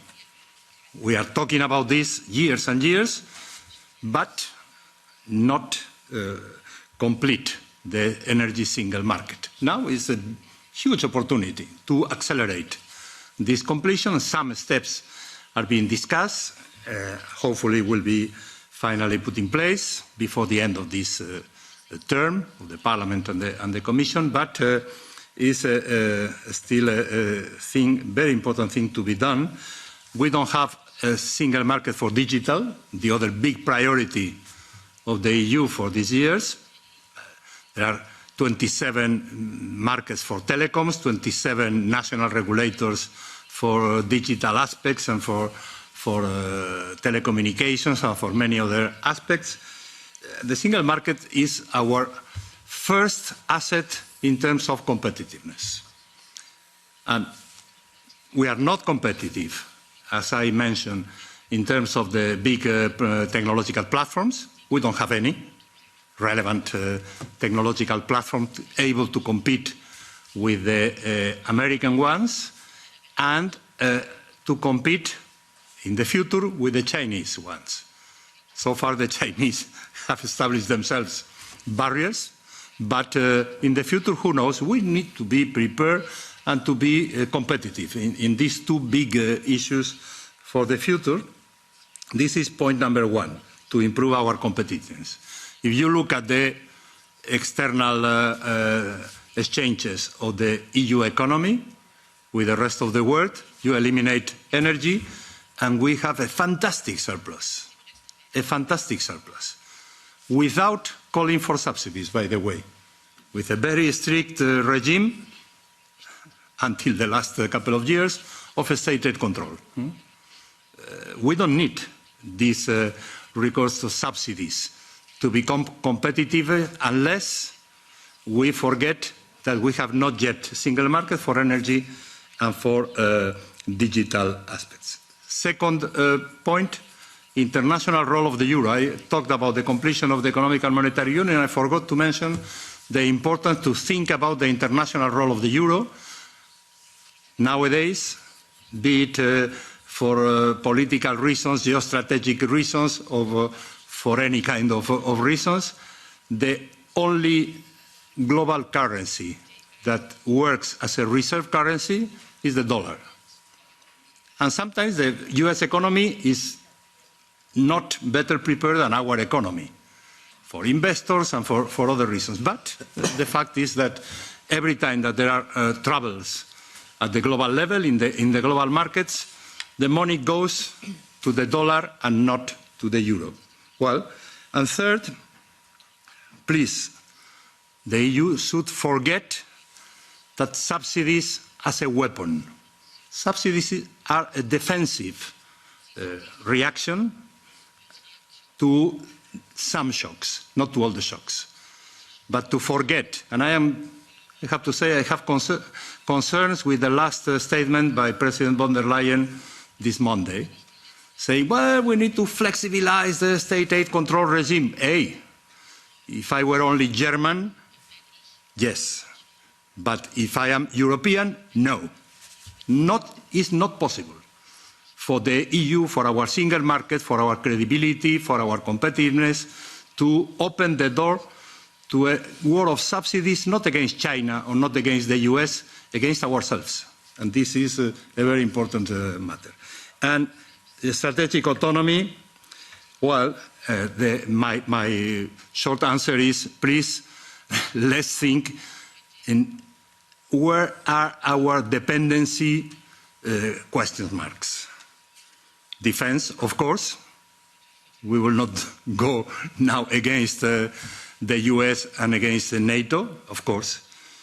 But what will happen if the US comes back to the Trump statements about NATO? What can happen in this case? We need to be aware that we need much more self-defense ourselves in terms of defense policy. And it's not very easy to win votes saying this in public, but it's like this. Let's think on technologies to further promote renewable, clean technologies. Which are the inputs we will need to produce at large electric cars and many other new devices, new products, new technologies that will not send the CO2 to the atmosphere? The 50% of the total inputs in terms of raw materials are in China, extracted in China, or refined by China. 50% of the total needs of the world. This is about strategic autonomy. Of course, to think about this, how to do so, I don't know. I am not an expert, but it's like this. And the same, of course, in energy. I don't need to explain why we need to reduce as much as possible our external dependency on energy from non-reliable providers.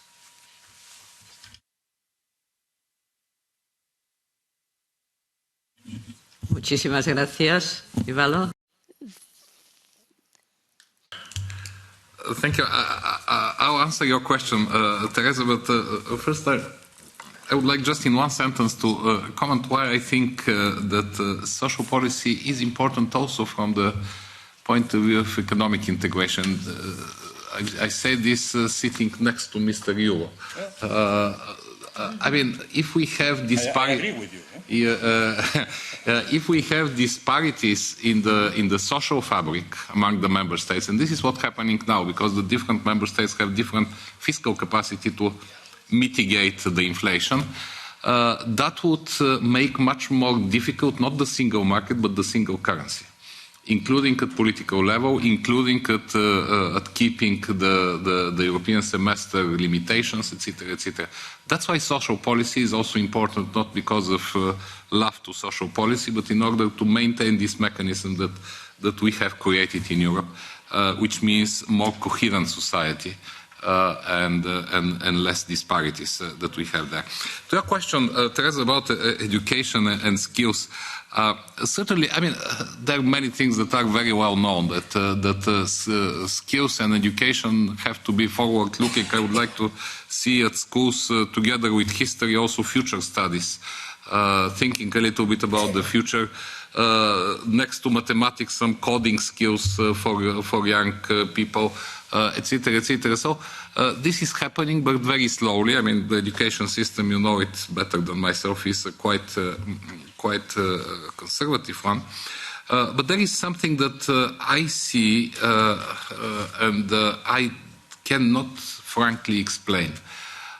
Why still, for example, I mean, an issue that I have been fighting for years at home was with the recognition of diplomas. Still, the university cooperation is intergovernment cooperation. This is not a European policy. Why? I can understand, because of demographics, there are less students, and this is kind of protection of the educational market nationally. Does it help very much? I mean, especially with this mobility we have around Europe. When we speak about skills, they're extremely important, but sometimes we tend to simplify some very important transformations. I'll take Mr. Baum's word on that. For example, the green transition. We say, oh yes, there is a green transition. Some people are going to lose their jobs, so let's reskill them, and they are going to find another one. It looks too good to be true, because the problem is that certainly people are eventually going to find jobs, but maybe in another region. If you think about from the regional perspective, and by the way, Eurofound, we have a common project with the European Environment Agency on the effect of the green transition on the income distribution at regional level. So if a region is transforming, then do you want to reskill people and send them somewhere else to work, or you would like to create the economic structure there in place? So skills and upskilling, reskilling, they're extremely important, and I'm very happy that Commissioner Schmidt is working very hard on that. It has to come also with a more regional and local look what, skills are needed for. I mean, not just to find jobs, but also to develop the regions. And one more thing, which is also quite of a paradox. We have a large number of inactive people in Europe. On one side, there is a shortage on the labor market, but on the other side, you have people that are not looking for a job actively. By the way, a large proportion of these people, at least I know the data for my country, half of them are with secondary and upper secondary and higher education. So it's not about education when you have people that are not at work. We have a wonderful instrument, which is the Youth Guarantee. And then what would be the explanation that we still have a very high youth unemployment when the guarantee says we either provide a job or we provide skills and training to the young person? And the answer is that skills and training are extremely important, but then we need to work with quality of work, with the motivation to work, with the meaningfulness. I mean, we are struggling to start on a project trying to convince, we are a tripartite agency, to convince some of our stakeholders on this, what means meaningful work. What would make people be interested when going to work? What would motivate people to work better, not to change companies, not to lose their jobs? So these are issues that have to be taught also on the top of the very important, again, issue of skills and reskilling. So it goes much beyond that. Well, so thank you very much. Thank you very much. Thank you very much for the debate here on the table. And I would like now to open the debate with the audience. And thank you very much, Teresa. I'll try. Because we have a lot of requests of remarks and questions, and that's why I take the moderation of the debate with the audience. The first one is Michael Handley. Please. Okay. Thank you very much. I'm a member of the former members executive board. Well, I'll try to be quick, and will be quick. Whether you call it a crisis or a transition, there are still victims. My concern is, we talked about national debt. The big concern, of course, is individual and personal debt. Real wages are falling, disparities in wealth are growing, and this precedes the present transition and the present crisis. This is very important, that increasing numbers are not only excluded, as one of the panelists says, that they are no longer economically active. Unless you receive a wage, there's no way you have a participating. This brings in a lot of other questions. This also has international consequences, because the rise of China is very much predicated on selling into Western consumers, and the Western consumers can only afford them because they have access to credit.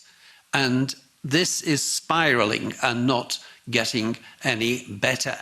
So we do need some more profound discussion about the dynamics of what is going on with real wages and participation in the economy.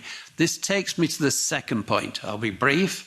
I'm hearing recently welcome mention in terms of world trade in some kind of resuscitation, revitalization of the WTO, the World Trade Organization. We talk about the question of governance. There was a hope, which the EU particularly stressed, at bringing the WTO into some framework of governance of trade. Now, this fell apart. The developing countries saw no merit or result of the so-called development round, and it founded on particularly the obstruction, growing obstruction of the USA.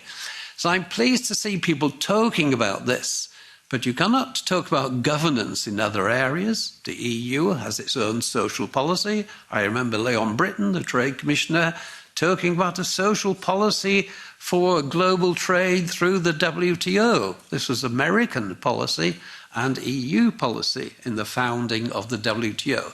So I think we need to look at global architecture, and I wonder if the panelists have any thought on reduction of personal debt and also at looking at other forms of frameworks in which multilaterally we can solve some of the problems. Thank you. Thank you. Simply for the forthgoing of our debate here, I have to announce that I have still 8 requests of members and others and guests and so on.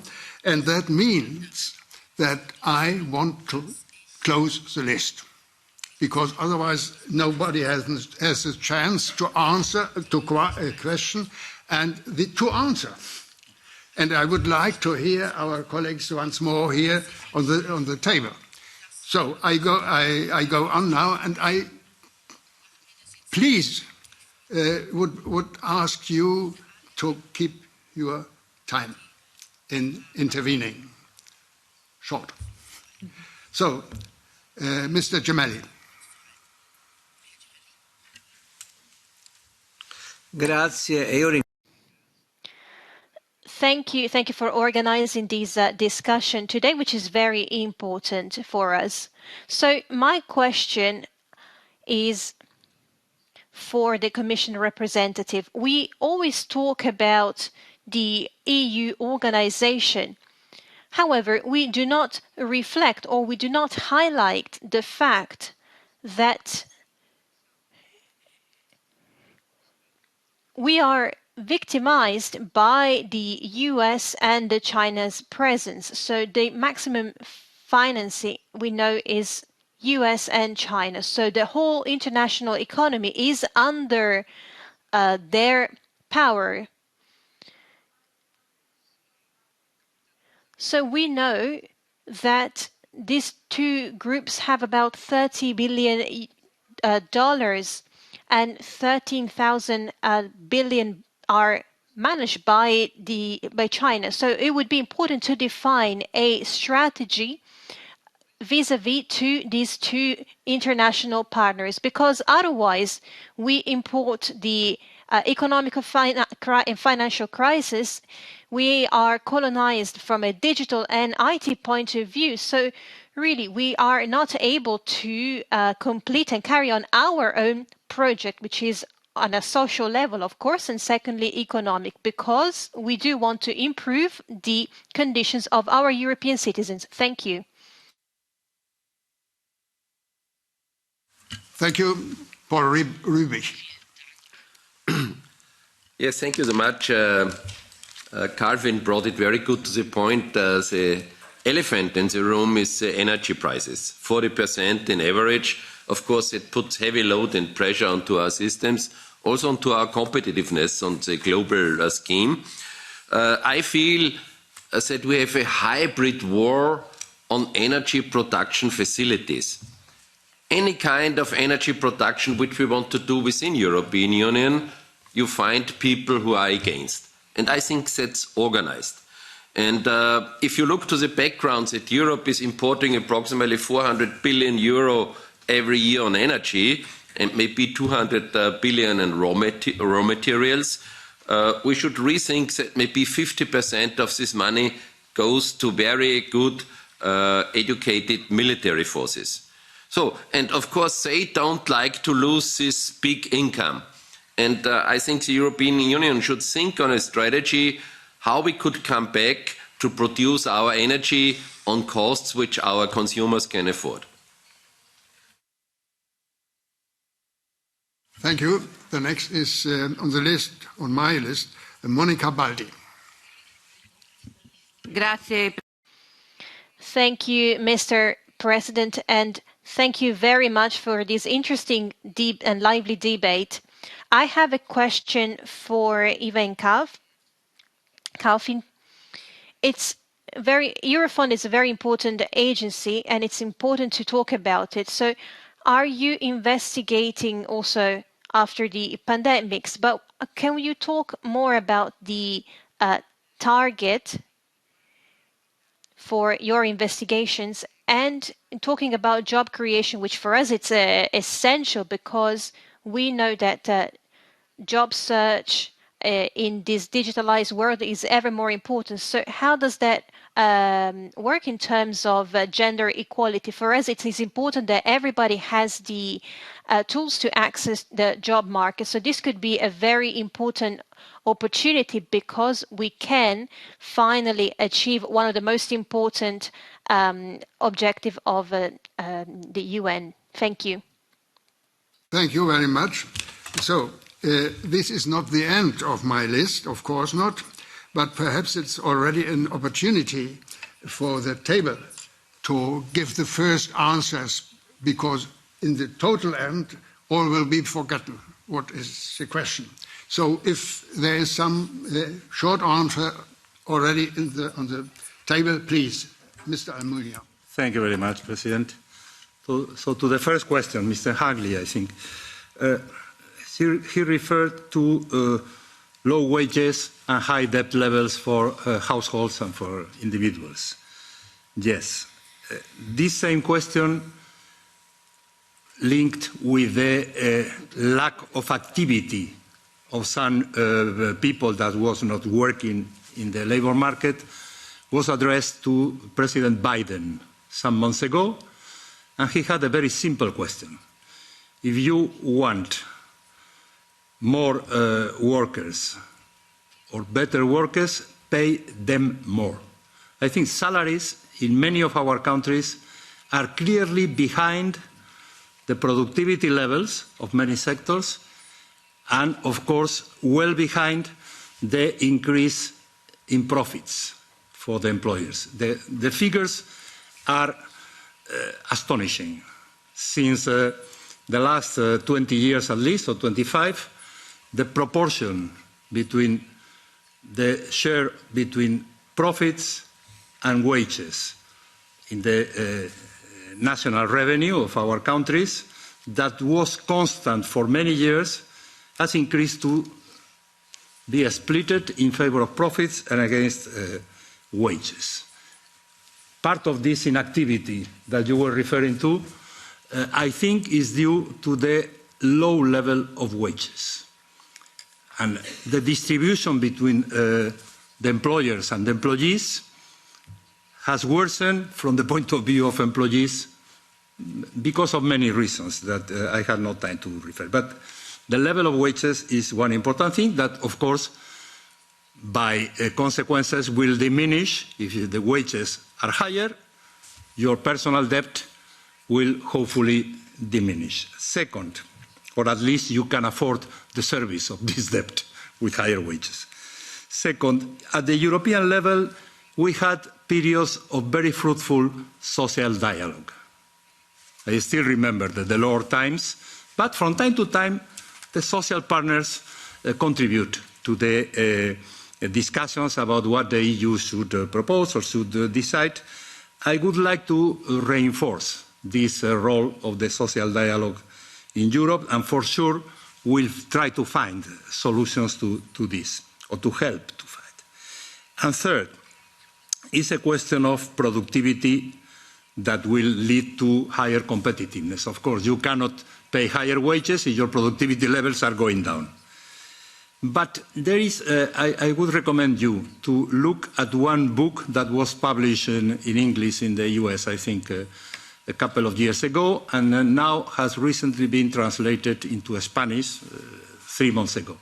It's called The Profit Paradox, for an economist well known in Europe. By the way, he is Belgian, Jan Eckhout. And he analyzes how the degree of concentration in different economic sectors in our economies is increasing, not only in the digital sector with the big platforms, in many sectors.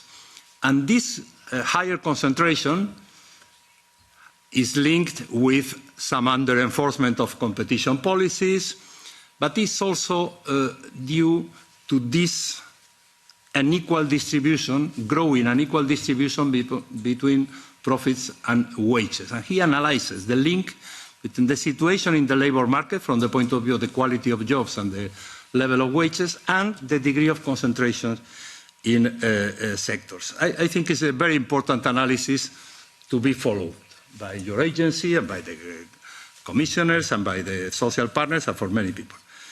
WTO, I fully agree with you, but I am not as pessimistic now. I had the chance to coincide at the beginning of September in a conference in Italy with the Secretary General of WTO, the Nigerian lady, fantastic one. She was a finance minister in her country. She worked in the World Bank. And she was optimistic because the agreement the WTO reached in June, July this year. It's not a crucial agreement, but it was the first time in years that the WTO started again to be efficient, to reaching agreements, and I think is extremely important. The WTO in the present world, I talked about multilateralism, the key institution in my view now, given the situation, these risks of a splitting globalization or deglobalization or reshoring, all this debate linked with protectionism, the WTO is an extremely crucial institution. To Mr. Gemelli, I think I refer to the need to complete the banking union and to further develop capital markets union legislative initiatives being discussed here and in the Council and all this. We don't have a single market for banks.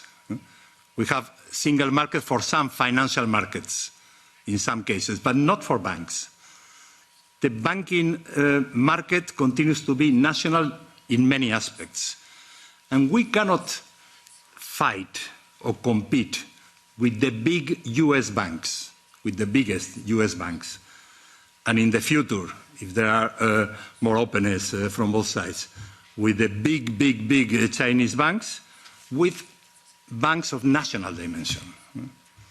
And the concentration of national banks within every single market is the wrong way to increase the size of the banks. Of course, the degree of concentration in many national markets in Europe since the financial crisis has increased, but the EU concentration of the banking sector has decreased. So eliminate barriers or harmonize or think about how to converge to allow mergers between Swedish banks and Italian banks, between Spanish banks and Finnish banks, or whatever. And this is the way to look at least at the same level with the big American banks that has concentrated a lot, not only in the US market, but abroad also. And my final word, how to reduce, to this colleague that is just in front of me, how to reduce the energy dependency.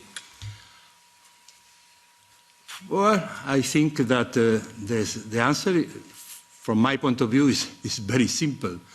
Accelerating Green Deal objectives, because renewables are not depending only for the raw materials needed, as I mentioned before, for the external sources of energy. The primary energy of renewables is produced in our territories. So, to accelerate this, besides or despite the difficulties in the short term with energy prices and all this, to accelerate the completion of the 2030 targets and 2050 big target of a net zero economy is of the essence, in my view.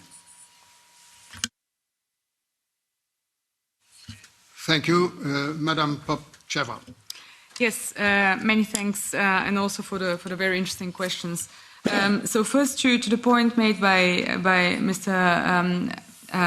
Hartley on the wealth falling, and if we could go down a path of reduction of personal debt.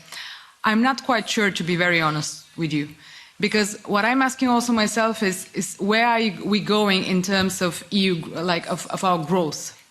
How are we going to grow from here economically in the European Union? And obviously, I mean, I think we all here agree that surely we want to export and continue exporting and having free trade, etc. But what we're seeing, for example, in China is that they more and more are focusing on internal consumption. So basically, I mean, China, obviously the trend is going to be that they're not going to consume as much from the European Union as they have been having. So we will need also to have a certain higher consumption also internally.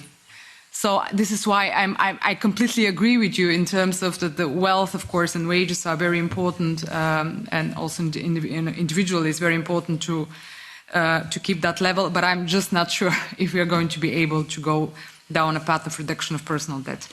And then on the question that you had in terms of what is our strategy vis-a-vis our international partners. Indeed, I mean, and this is also a discussion I think that we are all having. What do we want to be when we are adults, right? I mean, do we want to be a rule setter or a rule taker? And you very rightly said so. We are already a rule taker in terms of digital, etc. Where are we a rule setter? I mean, I can basically think of one thing and one thing only, and this is GDPR. Fantastic. So we have set a great standard in terms of data protection. But I'm also going to be very honest with you. If you ask me, do we as a European Union want to be a rule setter in data protection or in digital? I would rather use digital, because this is also where we can create jobs, right? So this also, I think, goes into the question also of competitiveness. And I agree with Mr. Almunia in his worriness if we talk about let's say, relativizing state aid rules. And this is why I think it has to be tackled at European level. And this is why I also say when we talk about strategic autonomy, we have to talk about finances and maybe stop talking only about the philosophy around strategic autonomy. We have taken certain decisions. In 12 years, basically, the European Union has said we want to stop selling cars with the combustion engine. This is, of course, an extreme hit to our industries. And you know, those who are basically much more advanced in this are typically the US and also China. So if we in 12 years want to be there, we need money. So it's simple as that. And also to the last question of Mr. Rübig, I completely agree with you also with the energy production facilities.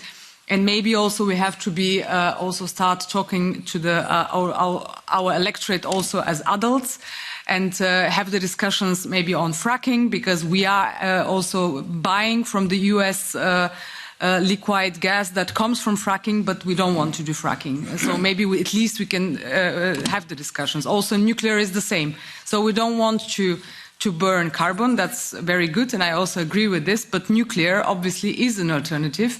And I think we're missing out also on research that is being done in nuclear. And this research, if we also in the European Union don't adapt our rules, this research is just going to go to the UK and to the US, who are adapting their rules in this. Thank you. Thank you very much. I continue with the orators list. It's now Mr. Panzeri. Grazie Presidente. Molto brevemente, Thank you, Mr. President. From what I heard, I think we could say that it's important to recognize our limitation and the European limitation in these years, and also the mistakes that have been made during these years. And all this should have, European Union should have learned something from these mistakes, but I don't think that this had happened. And I hope that you can give me a political perspective from this point of view. And I think that there is a lack of strategic vision, and we can see this in the slow pace of the politics. So my last question is, I'm not sure if you share my opinion, but I think that we are deglobalizing our society. So we're not moving towards globalization, but in the opposite direction. And I think that we have to reinforce also the foreign policy to maintain the role of the European Union in the global sector. Thank you. Thank you very much, Mr. Audi. Merci, Monsieur le Président. Former Members Association. Merci, Monsieur le Président, et merci pour ce débat passionnant.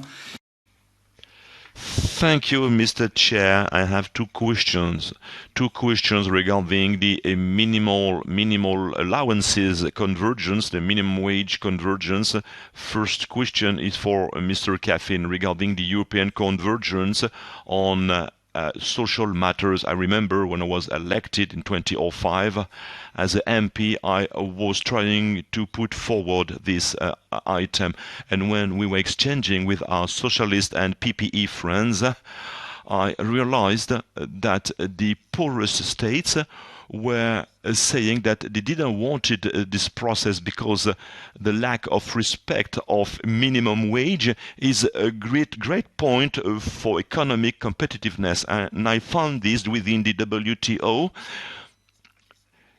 We don't only have the wages, we have the disability allowances, we also have the pension plans. Can we approach the social convergence? Another question to Professor Almunia, following the different kind of crisis, I was astonished by the silence of the ratings agency. I watch that Standard & Poor has put the French rating down, but it has said that if France was not engaging social reforms, they would put the French rating down. Don't you think that given the fact that those ratings agencies are warning some threats when we have some extremist political parties stating that we can increase the debt So do you think that there is a threat from the rating agency? Do you think that we can see some European states being downgraded? Speakers, I think it was a very comprehensive and a very, very deep discussion. I'd like to have one remark and one question. I understood from your presentations that we somehow do not consider the fact that we are very far from the bottom yet. The situation can be worsened, and it can actually worsen very instantly. I'd like to introduce two words. This is my question. This is the disruption, and this is the access, which is the same thing from the both sides. So access to the energy, I mean blackout, it can be an externality or it can be an internality, and it can disrupt access to everything, yeah? You will not use your bank card, you cannot get water access because the pumps will stop, yeah? So the blackout is a very instant and a very dark scenario in many, many senses. And the other thing I like, and I see it because I represent the European Parliament in ACER, the Energy Regulatory Board of the European Union. So we are fighting this issue to avoid the worst. Unfortunately, I am also Hungarian. So I see the other disruption, the disruption of the software, disruption to make decisions. The veto right, for me, is disruption of access to make a right decision. What we are going to do with this? So my two words would be to consider, and this is my question to you, how to avoid further disruption and how to secure access. Because otherwise we will have far more difficulty across Europe. And maybe just to give just one sentence, which I'd like to call each decision makers in field of energy, which is part of economy. All of our measures has been taken by DG Air and the Commission so far, include only Europe. But imagine if the 40 million of Ukrainians and the 10 millions of Moldavians, in the instant moment, not due to the price, but due to the cold, have to leave and come to the first destination, which is Europe. We have 50 more million people to think of. Not tomorrow, but today. So I'd like to say also to Elizabeth here, we discussed and we sent the same message to the TTC last week. It has to be part of national security between the two countries. It has to be part of cooperation, but if it cannot be more than cooperation, namely solidarity, we have far less chances to get the worst or avoid the worst. Thank you very much. Sorry for being negative. Madame Starke-Hute. Yes, my question is, first of all, to Mr. Almunia, because I would like to ask about Lisbon Treaty, which was adopted in 2009, and he was involved in preparation, and I at that time was a member of the European Parliament, so I'm sure the text of the treaty is written in that way to receive approval of all member states. And now the Commission constantly violates the treaty of Lisbon, borrowing, because it's not allowed, according to the treaty, to borrow money directly. It's not allowed by the treaty to split budget into different funds which are hidden without scrutiny. And European Parliament, this is my question to the Vice President, European Parliament not imposing scrutiny over the European Union budget, which was a big victory when the treaty was adopted, that European Parliament will have what to say. But European Parliament is not saying that every commissioner has own fund, which is he is not accountable for this fund, and it became clear during the pandemic and this Ukrainian conflict. So my question is, and also for the EPRS, how you can write analysis and suggestions which are against the treaty. So you have to have in the bottom line the indication that your proposal is against the treaty. And first of all, it's necessary to receive approval of all member states. So how it happened is a deterioration of democracy became like a normal thing. and how to stop it? Thank you. Okay, thank you. Question is received here. Mr. Moreland, please look at the clock. Thank you, Mr. President. I always do look at the clock. I was going to make the comment that actually Mr. Calvin and Mr. Bohm were making a lot of comments which they may not think was so relevant to my country. But generally speaking, I went along with most of them, except, of course, for the debate about which level should be dealing with it. And here I have to be totally heretical as a strong Remainer in the United Kingdom sense, but I felt at the end of it rather glad on this occasion that we are making our own decisions on the subject. Not least of all because the British government sent me last week a transfer of some €800 to help me during the winter. Not because of my means, my income, but they consider me very old, and being very old, I'm therefore discerning. I'm looking at all these faces which say they don't believe it. Okay, thank you very much for this transfer question. And now I give the floor to our members here, but you are also on the terrorism of the time. Thank you very much, Mr. President. Mr. Moreland, you are not the only one who is considered, in a way, from national governments. I mean, this is across Europe happening everywhere. And I see including quite wealthy people receiving some amounts to help them going through the winter, which is the way the system works when it is not focused now. So that's not something which is very British. That's very European in this sense. Just to bring some hard facts for the importance of the wages, the sectors that have the biggest shortage of labor are the sectors with where the wages is a big problem. This is transport, this is hospitality, and this is care services, being healthcare or personal care or childcare, and especially in care services, that's a huge problem. So maybe not only this, when we go and ask questions, we ask what beyond the salary you would like to see, and we receive very interesting answers. So this is not only the salary, but salary is certainly very important. Une réponse à mon ami Jean-Pierre Audy sur la convergence sociale. Dear Jean-Pierre Audy, regarding the social convergence is a process.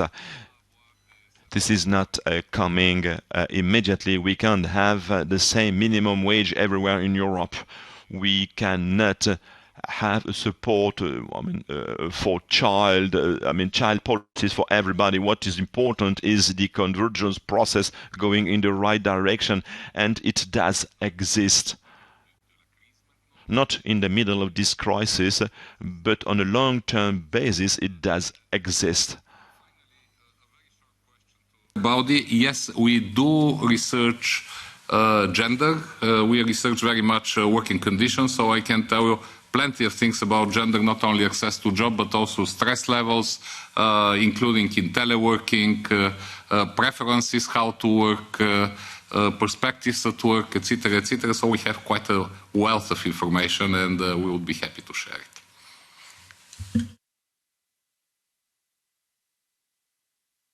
Thank you. I'll be very brief, but just pick up on the energy questions, and various came from Mr. Rubik, Mrs. Herzog, of course. I mean, we have member states which are solar power superpowers, and guess which ones they are? It's Netherlands and Germany. Except, of course, last time I checked, very few people retired to the Netherlands because of the weather. There are other reasons, of course, to move to the Netherlands. So we come back to the EU internal energy market, Professor Almunia highlighted. So the question is not only invest in renewables, but also where to invest.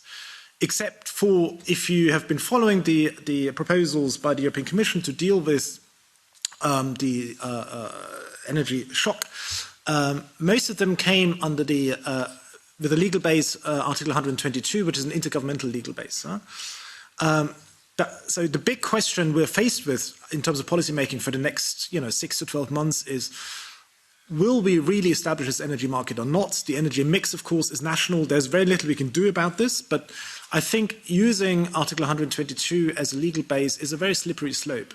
You can do it, and there are reasons to do it, very good reasons to do it. But I think we have to be aware of the fundamental challenge of that, and I think I'll leave it at that, given the time. Thank you very much, Mr. Almunia. Thank you, President. Well, my first response is to Monsieur Audi. Je vais faire en français cette fois-ci. Pour les agences. I'm going to answer in French. Regarding the rating agency, I remember how did they work during the financial crisis. I do remember.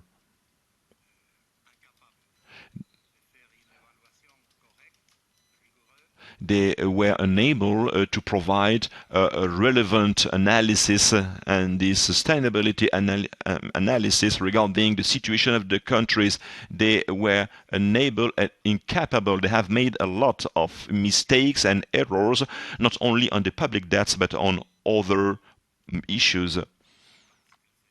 Now I don't know what they're doing now. I'm not interested in judging the economic situation of a country or a company. Well, maybe a company, but I'm not interested in the economic situation regarding the economic situation of a country. And I'm not watching the rating agency view. I would rather have the IMF view, the European view, the European Central Bank view, or a private institution rather than the rating agency.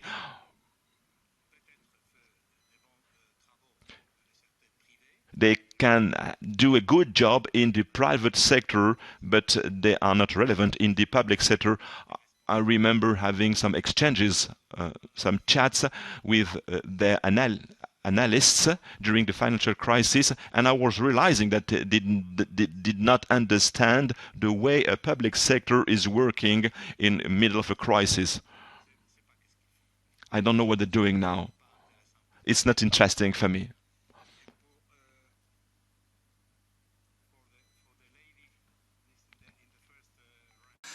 Who talked about the Lisbon Treaty and the